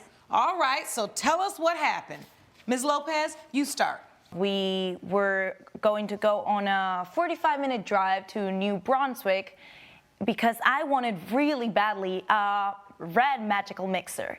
And she knew how badly I wanted it, and we drove all the way over there because it was the only one left at almost 50% off discount.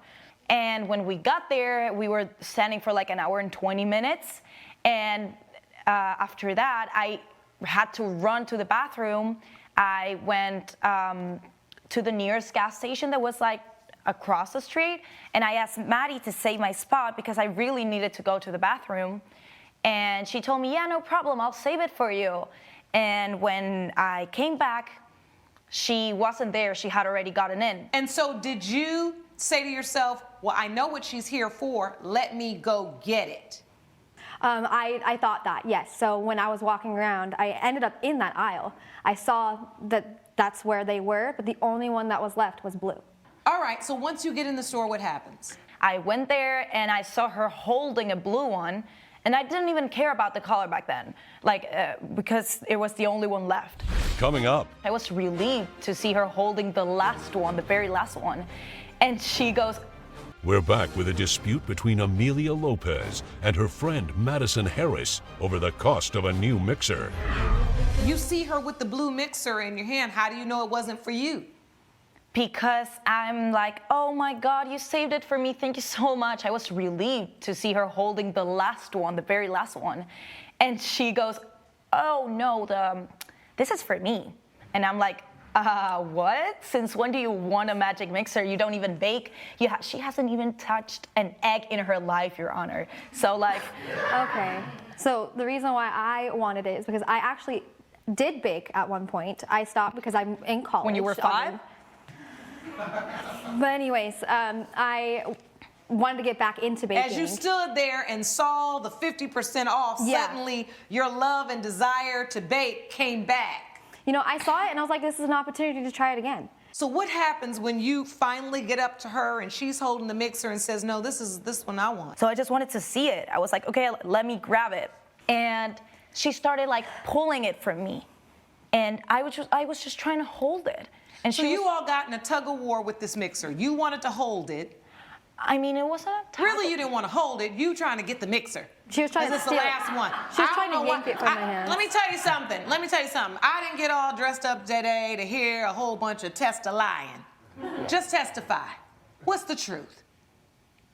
Yeah, I wanted it for myself, but I deserved it. You get fighting over the mixer. What happens? The security guard comes and because it was on the floor, and she just runs away to my car. So I just said sorry to the security guard. I asked. Then you ran too? No. He asked me. He was like, it's okay. You don't need to do anything. He told me. Judge Lake's verdict when We the People returns. The last mixer of the Black Friday deal, and the original price was $650. So I'm asking her to give me half of it back, $300. What's the other $125 about? It's for the gas. Do you have any evidence? Let me see this evidence, because I'm about done Your listening to Honor, this. let me just. Thank you. Of course. Oh, then you send her a text and say, hey, Maddie, I just bought a $650 mixer. Yeah. And can you please send me the other $300 plus $125 for gas? Because this is all your fault that I didn't get the mixer on sale. The law really doesn't come into play because you didn't own the mixer. It wasn't yours. So it's nothing for this court to really even think about because you never bought it. It wasn't yours. And the one entity, the store, which had standing to say, they broke my mixer and I want them to pay for it, they let you all both go. So you walked out of there scot-free. Judgment for the defendant. Your case is dismissed. Plaintiff. Court is adjourned. All rise. Judge Lake has ruled in favor of the defendant. The plaintiff's case has been dismissed. You got away with it. You ruined a friendship that was I ruined completely it. fine. You're the coward and the greedy little Yeah, of course, person. yeah. Yeah, you're gonna be quiet. No, it was because- definitely your Follow fault. me this. Janae Baker claims her ex-lover stepped out on her while they were on vacation and refuses to pay her back. Chandler Sanchez admits he ran into an old fling, but swears nothing happened. All rise.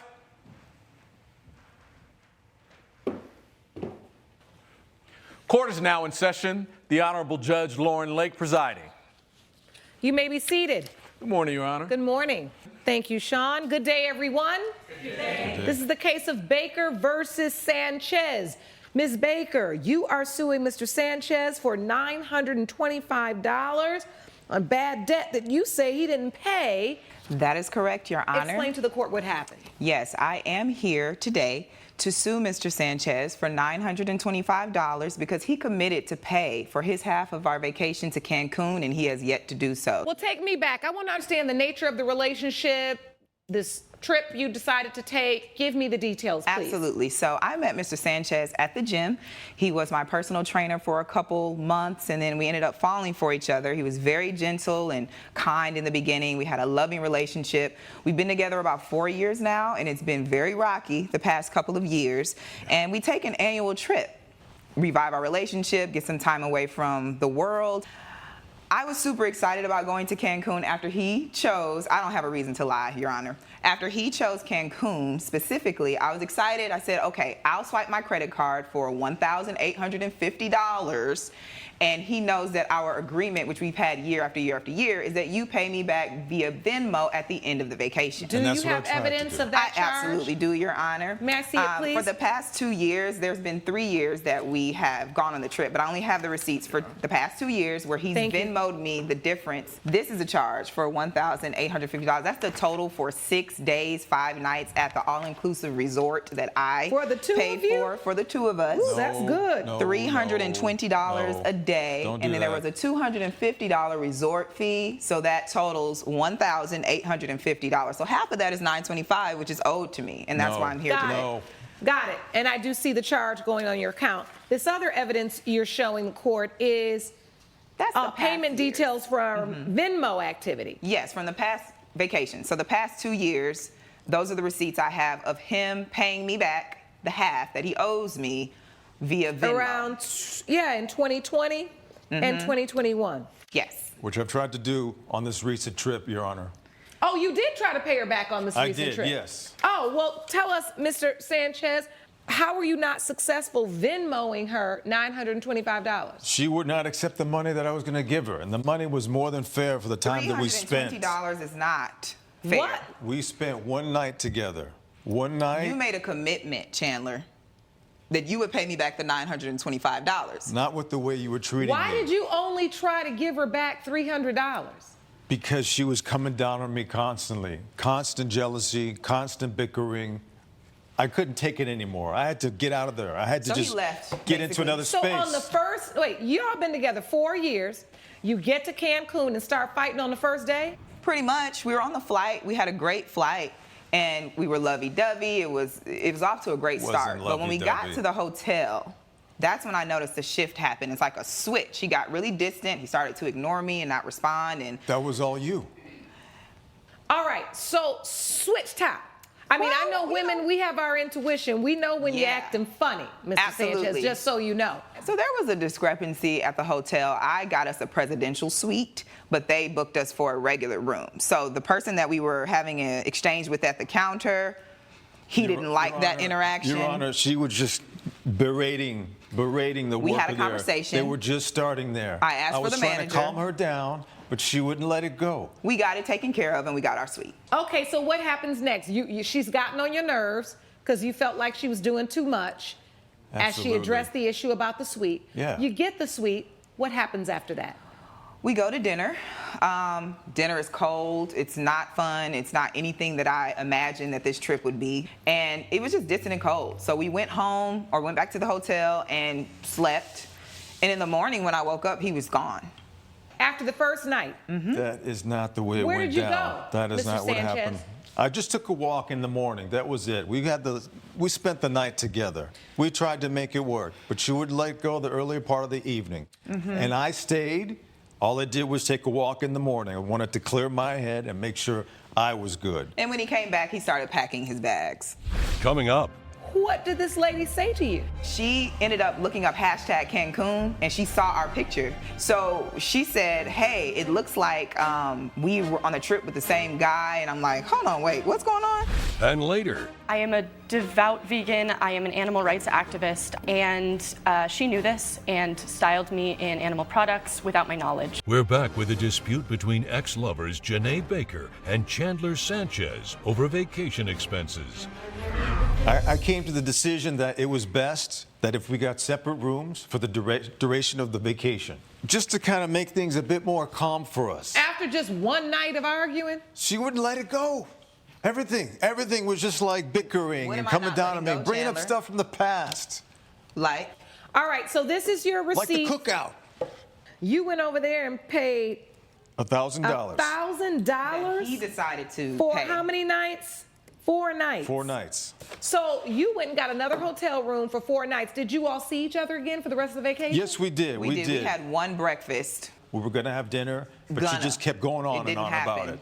So he obviously was with someone else. Being jealous over nothing, over the waitress that we had the night before. Well, we've got some fidelity issues. Wait, what happened to with the waitress? Nothing happened. She's just trying to serve us.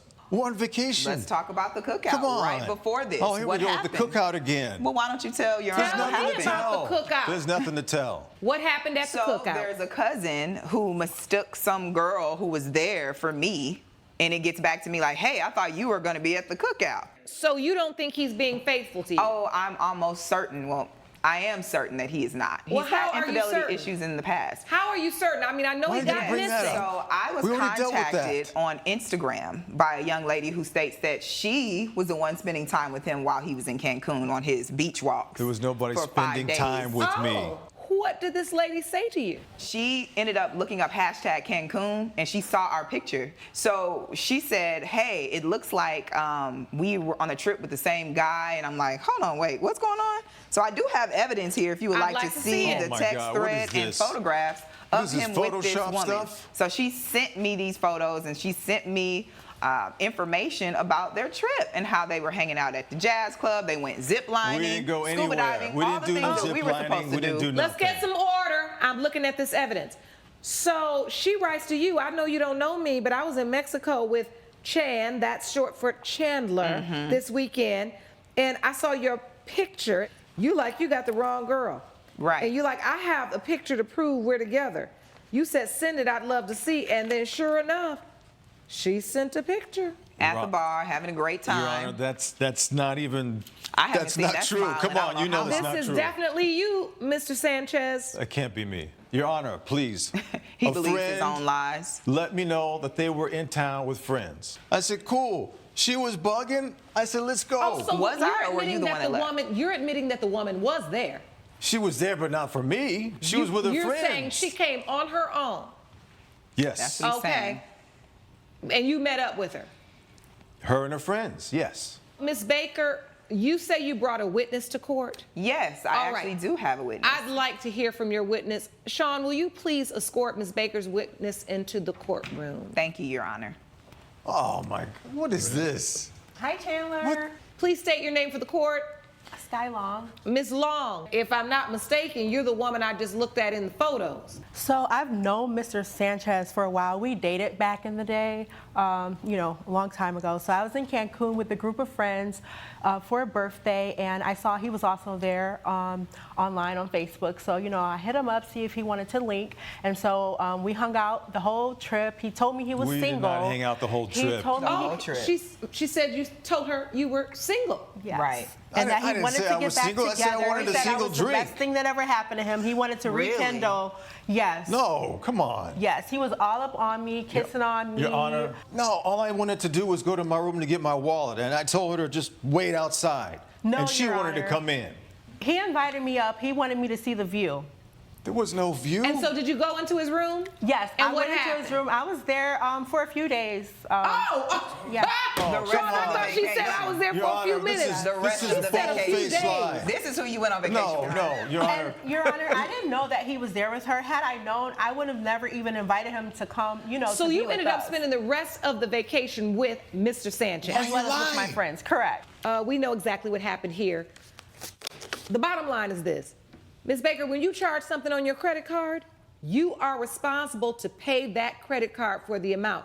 I don't see anything in writing. Neither one of you have presented anything that says we're going to go on vacation and we are going to split this half and half. But what you did do, which is important, is you supplied the court with additional evidence. And I see you Venmoing her half of the money for the trips you've taken together. You agreed to go on vacation with her. Y'all fell out. What you really should have done was figured out how to work it out. But instead, you decided to move out of the room and move in, right, with Ms. Long. That's your choice. That does not change the fact that you agreed to incur the expense together, which is evidenced by how you all took vacations in the past. I can tell. You were supposed to give her the money. And guess what? You're going to give it to her. Judgment for the plaintiff for $925. Oh, come Pay her on, her money. Judge. And quit Your being Honor. such a creep. Come on. Court is adjourned. Judge Lake has ruled in favor of the plaintiff. The defendant owes $925. Your Honor, Lose my please. number. Don't ever call me again. You're trash. No, you're going to pick up my phone call. Listen, you need to stop harassing women and stop using women. and I'm not stop using lying to anybody. You women, need to and calm you need to get down. yourself See, look together. at you. Ashamed of yourself. The courtroom. Look You at need you. to get yourself You ought to together. be Look at ashamed both of you. yourself. Yeah, look at that. Coming up, Your Honor, I find that it's, to be frank, is oftentimes inappropriate for me to pick apart the morals of my clients and why they choose to live their lifestyle. Piper Jenkins claims her stylist knew she was a devout vegan, but dressed her in clothes made of animal products anyway. Tallulah Edison claims the plaintiff saw the options and never said a word. Good day, everyone. Good day. This is the case of Jenkins versus Edison. Ms. Jenkins, you are suing Ms. Edison for $3,000. You say she was negligent while she did her job as a stylist. She knew you were a vegan and she put you in clothes made of leather. Is that correct? Yes, Your Honor. Please explain what happened. Your Honor, I'm a country pop singer. I worked with Miss Edison recently on my third music video.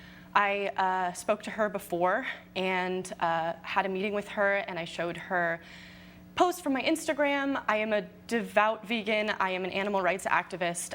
I have never worn animal products in any of my work before, and she knew this and styled me in animal products without my knowledge. And I now can't use the music video, and I am suing her for the cost to film another one. All right, so Ms. Edison, did you put Ms. Jenkins in animal products knowing that she was a vegan? Your Honor, I did put her in animal products, knowing she was a vegan. However, when we met, she did not specify that by vegan she meant she doesn't wear any form of animal product. I work with many vegans. I'm very well respected in that community, and I know many who wear leather shoes, and never did Ms. Jenkins specify that Were you speaking directly with Ms. Jenkins or with members of her team? I was speaking directly with Ms. Jenkins. Coming up. When you looked at these options, did you ever say, hi, I just want to confirm that these are going to be faux and not real leather? No, I didn't, Your Honor. We're back with Piper Jenkins and Tallulah Edison, who are arguing over leather clothing. Your Honor, I have Instagram posts. I have I'd like to photos see here. them, please. If you would like to see them, yes. Yes. I'll take it all. Okay, thank you. These are some of the posts that I showed her in our first meeting. None of that's about leather, Your Honor. And so you also included the cost of your music video, which is $2,500. Yes. Ms. Edison, I do want to ask you, though, because you say you deal a lot with vegans. Yes, Your Honor, I do. Would that be a natural question that you would ask directly to a client? Your Honor, I find that it's, to be frank, is oftentimes inappropriate for me to pick apart the morals of my clients and why they choose to live their lifestyle. Do you do study on the client that you are servicing? Yes, Your Honor. So did you ever give her leather goods to wear in the past? This was the first time I had worked with Ms. Jenkins. We met twice before she shot this music video, and I do have, Your Honor, the pictures of the portfolio that I offered her the second time we met. I'd like to see that. Of course. Okay. This outlined her options and what I would put her in for this video. So did you give her the pictures, or did you give her the pictures along with the designer names? I gave her the pictures. There are no labels on the items because we were custom making each of these pieces for her. When you looked at these options, did you ever say, hi, I just want to confirm that these are going to be faux and not real leather? No, I didn't, Your Honor. But as you can see from my Instagram posts, I work with a lot of substitute materials that mimic the properties of leather. And I get that, but I'm saying, when you saw these, did you confirm that? No, Your Honor. Judge Lake's verdict when We the People returns. This is a clear case of just failure to communicate. When you are the artist, it is very hard to dot every I and cross every T. I also feel like, Ms. Edison, had you said to me that I had never worked with the vegan community, she told me she didn't eat meat, and I didn't know that meant she didn't wear it. It is for that reason that I do feel like you both share in the responsibility for the failure of this music video. Out of litigation comes lessons. One, Ms. Jenkins, you understanding that in whatever documentation, whatever contract you do, people are clear on what your demands, expectations, and values are.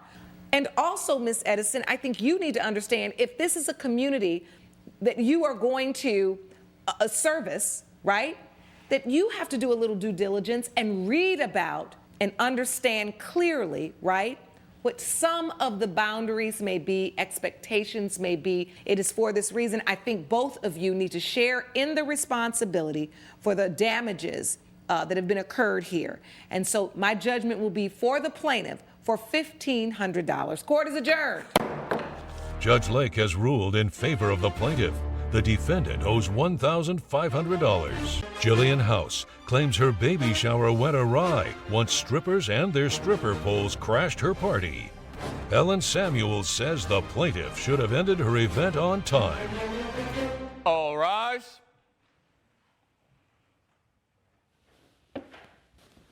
Court is now in session. The Honorable Judge Lauren Lake presiding. You may be seated. Good morning, Sean. Good day, everyone.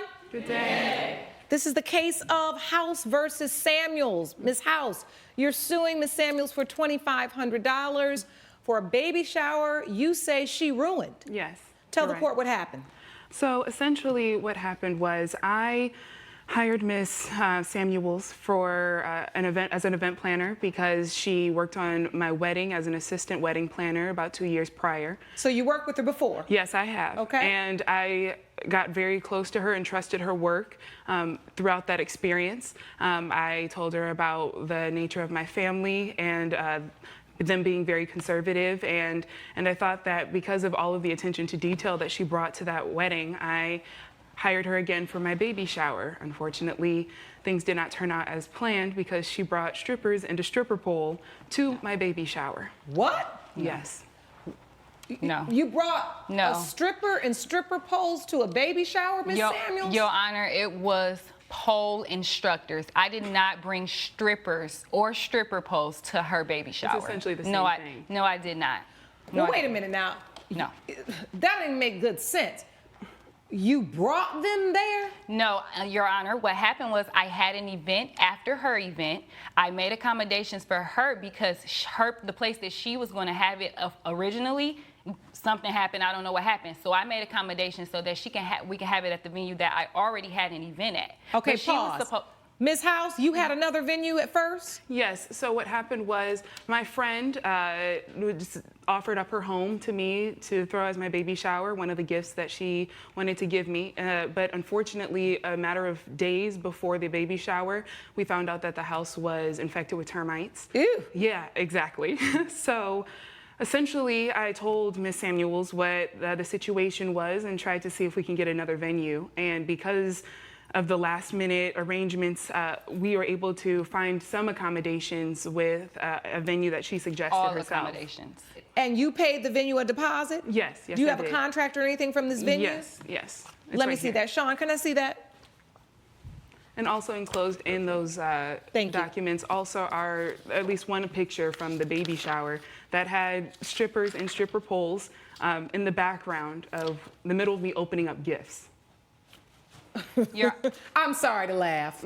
I understand. It sounds but ridiculous. That visual you just gave me, I didn't even get to the picture yet, but Lord, Your Honor, it's a little ridiculous. They were opening gifts at 7 p.m. Her event was over at 5. The reason why the stripper poles were there was because we had to start preparing for the event that started at 8. Her and her guests was supposed to leave at 6 p.m. I extended it an extra hour. Due to the rain, we had to move everything from outdoor to indoor, so I gave her an extra hour. Mind you, me and my team is the one who took everything from outside, moved it inside. I talked to the venue. I said, okay, we can extend it an extra hour. I extended it an extra hour. She was still in the venue at 7 p.m. opening gifts with So her you're family and saying friends. it's your testimony that the shower ran way past when it was supposed to be there. So you were hired to be the baby shower planner. Correct. All right.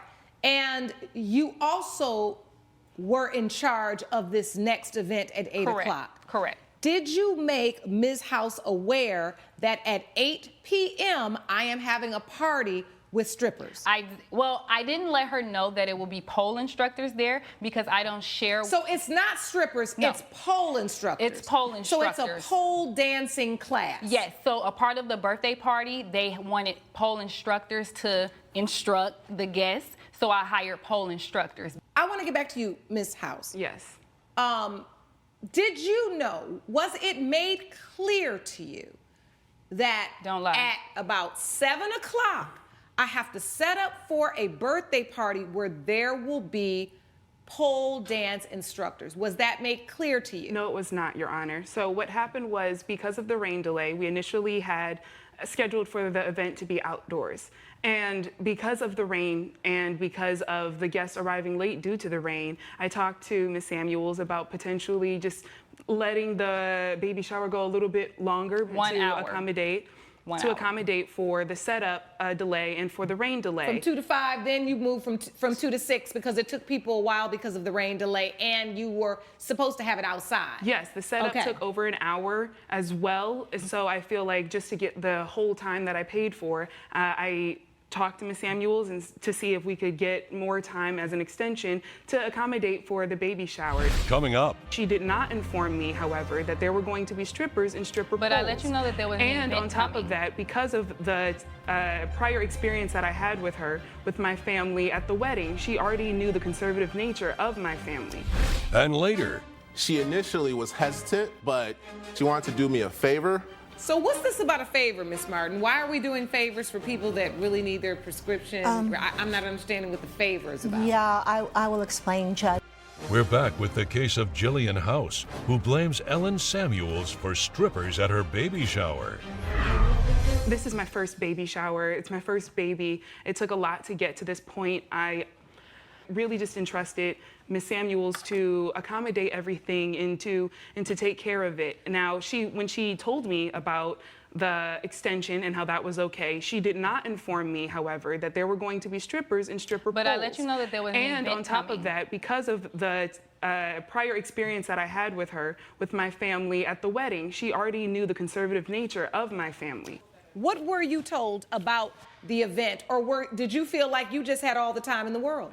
Well, the only reason why it ran later is because I had already talked to her about the nature of the rain delay. I also thought that she would understand that this would be some information that was worth noting. What time did you finally leave? What time was the shower finally over? Almost 7:30. It was not almost 7:30. It was We were almost wrapping up around 7.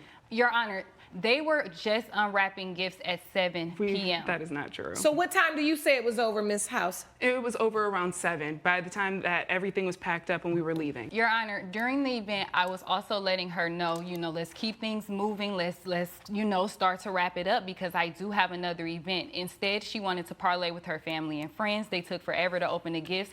We ran out of food. It was only supposed to be 50 people. It was 85 plus. They were in and out of in the kitchen when my team was in there grabbing things, it was a lot going on at this event. And I feel like I was more than accommodating for the situation. Again, she only gave me an extra $500. There's no venues in California. So she did give you an extra $500 for the extra time she ran? No, that was for the venue. That was the venue price. Originally, it was $2,000 without the venue. Okay. And then when I found her a venue, it was an extra $500. Well, when I brought her to the venue, I was already at. So what I need to know, Ms. House, is why do you think Ms. Samuels owes you $2,500? Your assertion is what? Why are you owed $2,500? Why do you want your money back, pretty much? Well, essentially, I feel like the end of my baby shower was ruined. She didn't inform me, like I said, of the strippers and the stripper poles. I hired personally a professional photographer to take pictures, and in the middle of opening up gifts, we have half naked women. All right. So you feel like your shower was ruined because the end took a nosedive in terms of environment and decorum. Yes, and not only with that being the only memory that really is essentially taken from the baby shower. Now my mother-in-law is not speaking with me because Why? Because of she thinks I have a lack of good judgment based off of the fact that there were strippers at my baby shower, and now she's not talking to me. This has caused a whole rift in my marriage, and I'm getting looks at church. But the issue becomes, is your baby shower ruined because there was another previously planned event that was taking place that was contrary to, I would guess, the environment you would think would be conducive to a baby shower? Yes. That's, at the end of the day, the question. Yes. And what I'm hearing you say is you were embarrassed, your mother-in-law was embarrassed, they got angry with you, but at the end of the day, your planner really saved you because you had no venue, because the person that offered up the venue could not do it because of this termite issue. The services were performed to completion and beyond.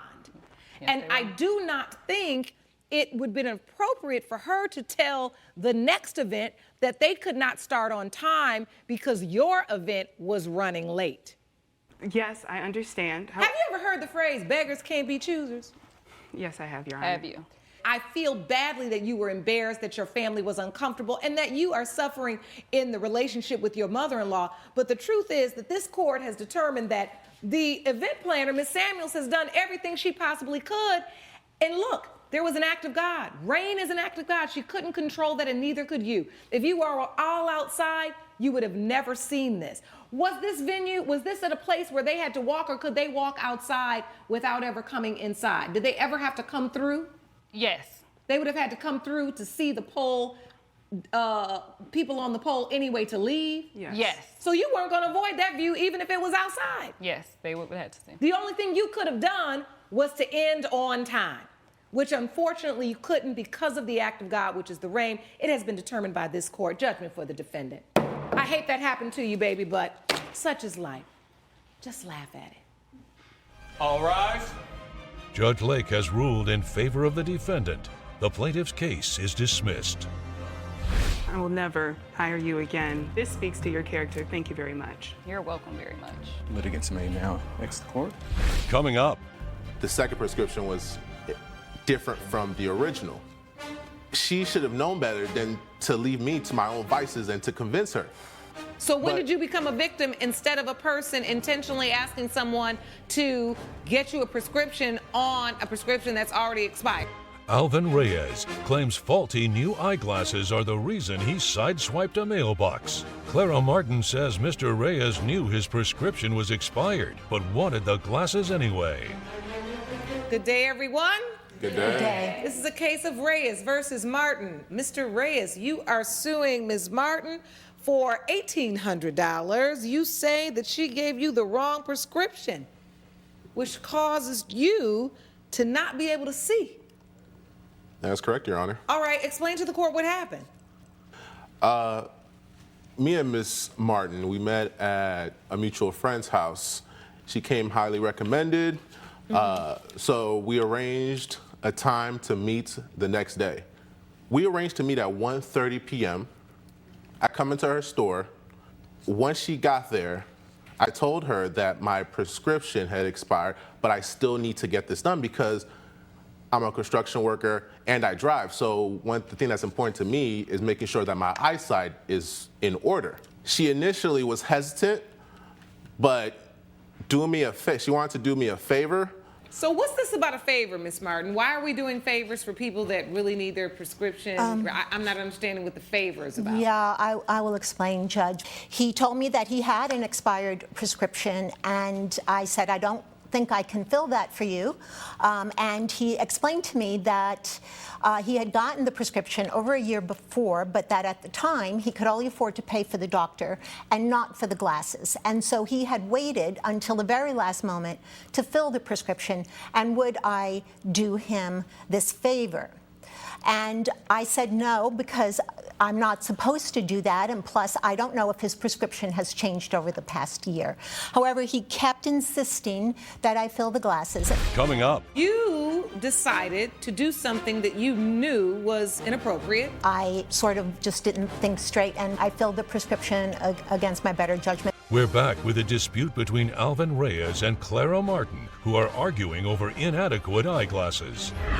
So you decided to do something that you knew was inappropriate. Yes, ma'am. Sort of just didn't think straight, and so I filled the prescription against my better judgment. But I did tell him at that time, I asked him, have your eyes changed at all in the past few months or in the past year? Do you see exactly the same as you did before? And he said yes. But isn't that the reason why a prescription would have an expiration date? Yes, ma'am. He was desperate because he needed the glasses to work. There's obviously been some type of damages. Yes. What happened as a result of her filling this expired prescription? Well, after she filled it, she gave me a 72-hour period for the glasses to come in. I come in and get the glasses. I'm out. I'm thinking everything's taken care of. Everything on the road looks good. I'm not having an issue. I'm driving. I didn't even realize there was an issue until I couldn't see the address of where I was going.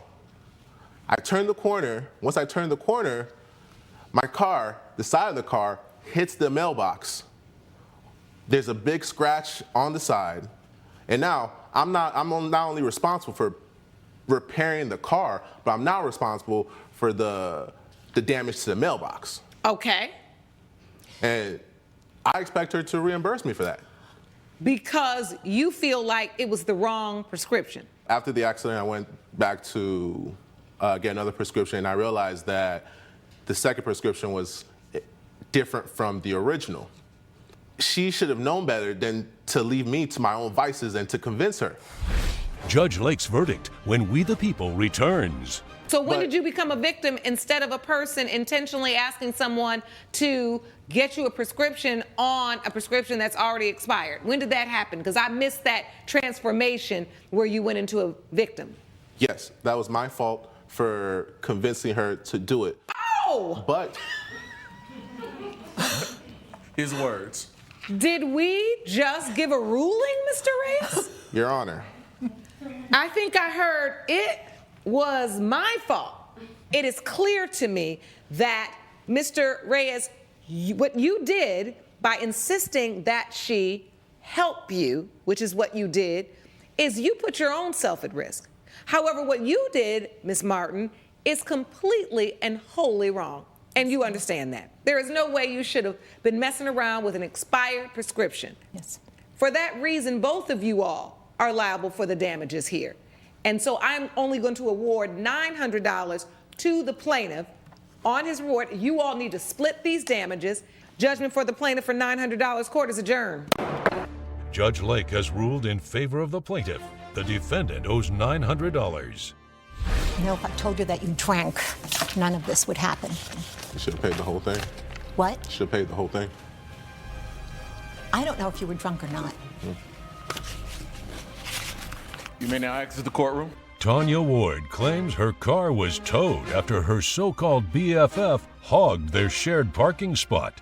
Kimberly Huff says the plaintiff needs to take accountability for her actions, so she's not paying a dime. All rise.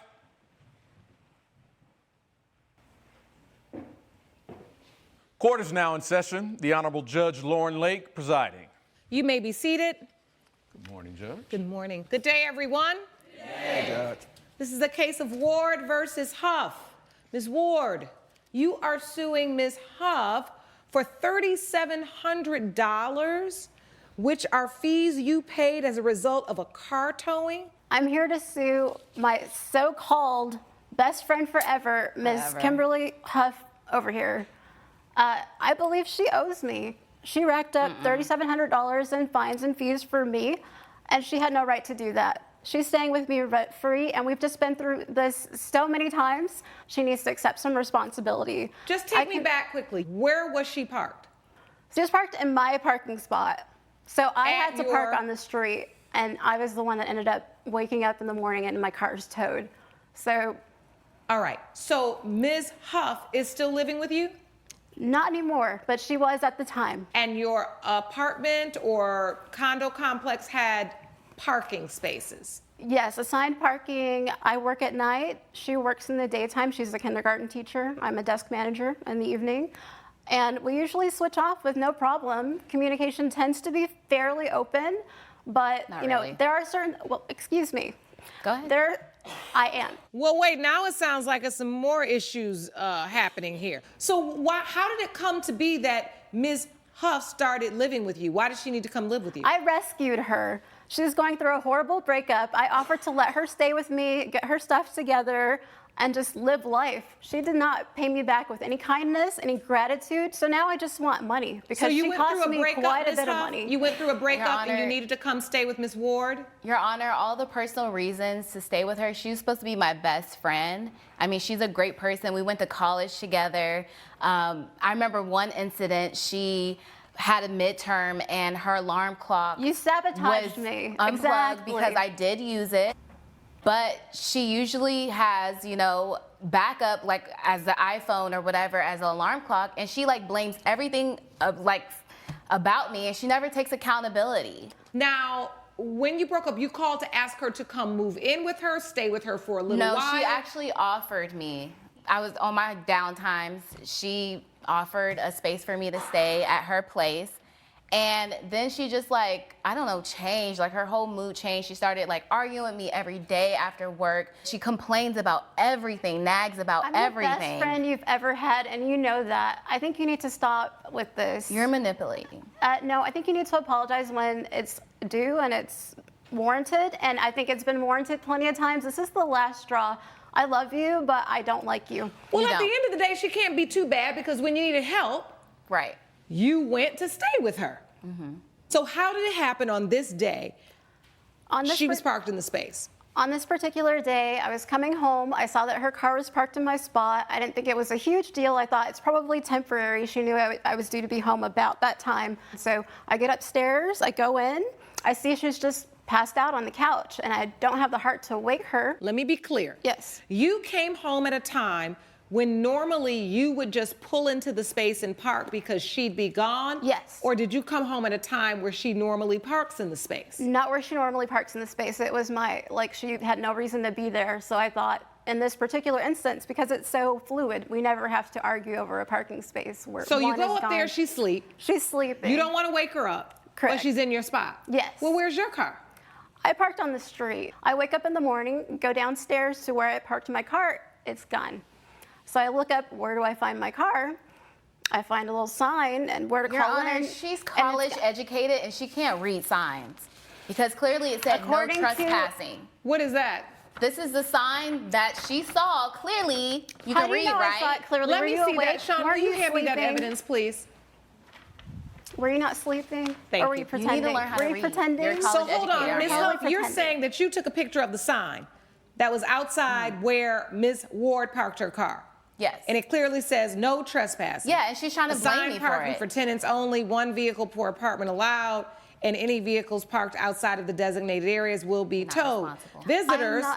Visitors, I think that's you, Ms. Huff, must park outside on the street. Your Honor, I All feel violators will be towed. She's always blaming It's her stuff on me. inconsiderate, See, she thoughtless doesn't even make nature. sense, Your You don't Honor. even apologize. How am I supposed to help you if you don't tell me anything?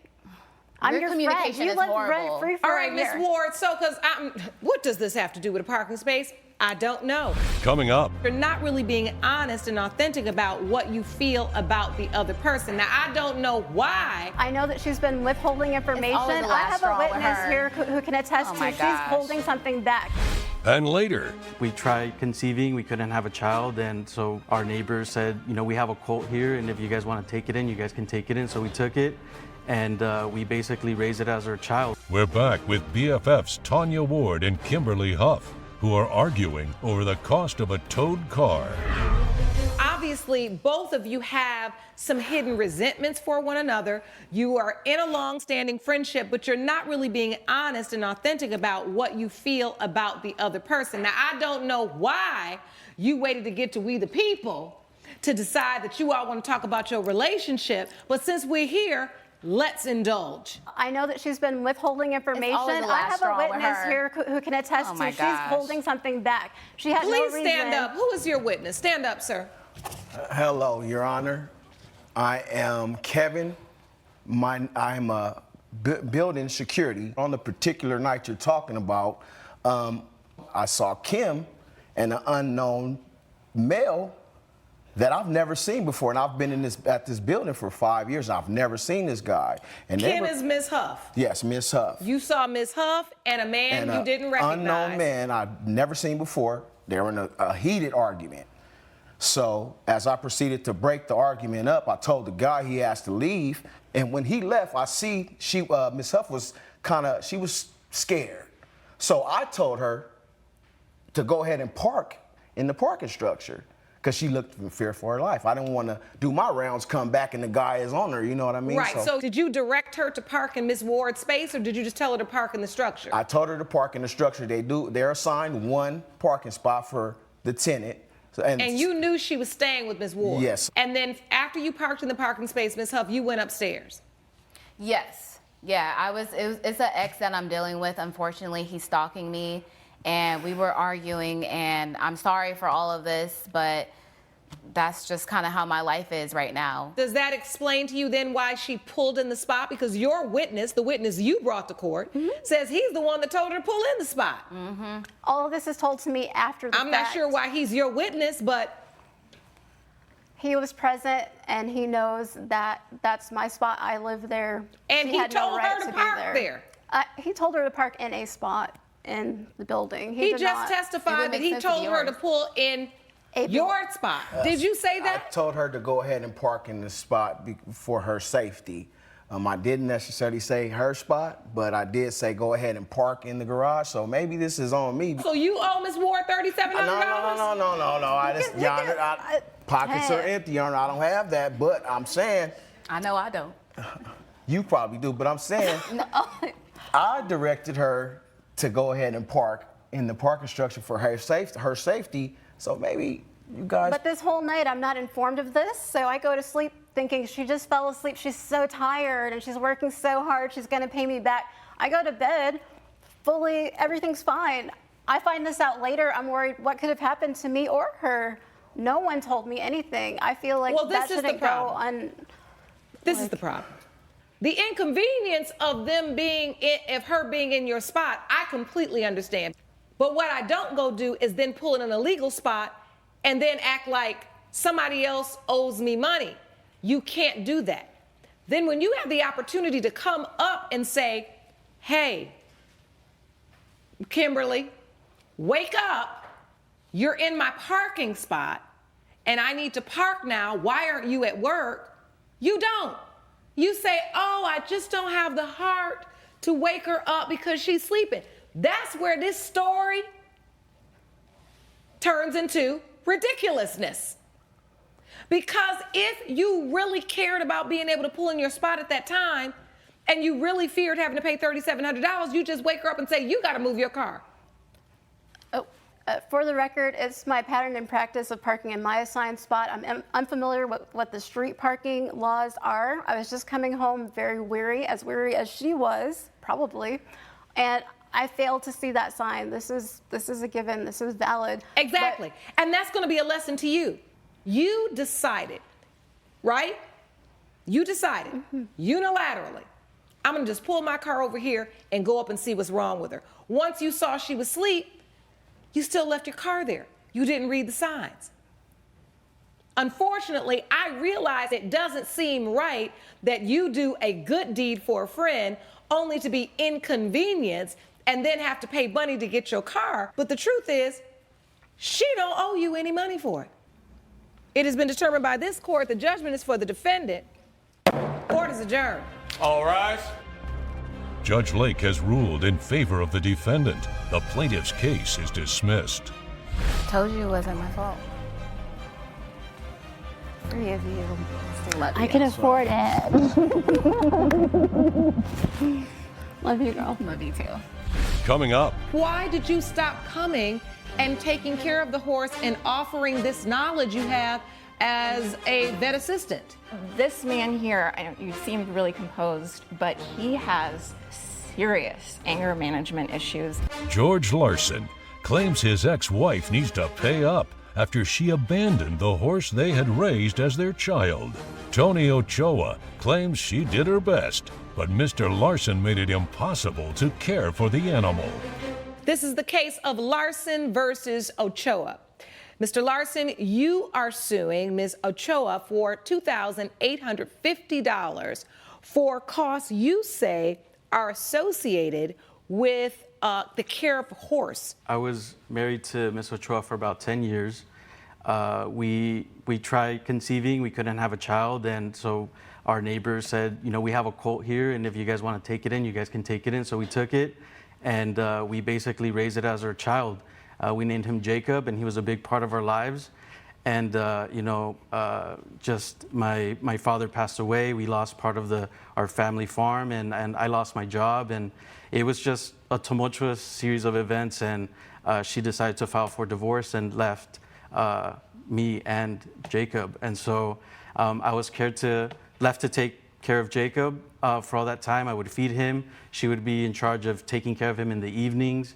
And so she would take care of him for about 2 years, but then she got a boyfriend, and in the last 3 months, she just basically abandoned us. Did you abandon them, Ms. Ochoa? Your Honor, we agreed that I would still come, and I did faithfully. And this, even after the divorce, I did. Coming up. I'm not jealous. I just want her to, were meet you me arguing halfway. out at the restaurant or bar where they were? No, well, I went to the bar and they said, hey, if you're gonna be hanging out with him, I don't want you to come to the ranch. I don't want you to come see me. She can come alone. We're back with a battle between exes George Larson and Tony Ochoa over veterinary bills for their horse. Sounds like you had an agreement. It was a verbal agreement until she decided not to come anymore. So she got a boyfriend, and in these last 3 months, Jacob was having health issues. I was the only one taking care of him. I'm not the expert. She's a vet assistant. So I had to call the veterinarian, get him a checkup, and he did x-rays, CAT scans, all these different tests. And I don't have any money. The only money that I make is selling eggs and milk at the local stand. So if you love the horse so much, Ms. Ochoa, why did you stop coming and taking care of the horse and offering this knowledge you have as a vet assistant? This man here, you seemed really composed, but he has serious anger management issues. I wanted to come. He would approach me, as well as with my new boyfriend, in public We were at a bar just recently, and you got in our faces threatening. He flat out. So the way he acted towards you and your new boyfriend made you feel unsafe. Absolutely. And you didn't want to come by and help take care of Jacob anymore. I wanted to come. You said that basically that I couldn't.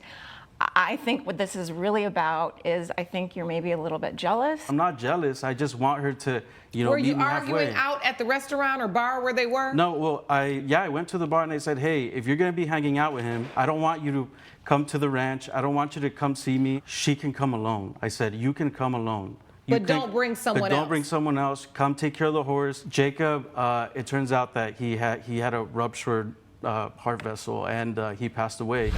Judge Lake's verdict when We the People returns. Do you have any evidence of these issues? Yeah, I have the medical bill right Please here. present them to the court. Thank you. Thank you.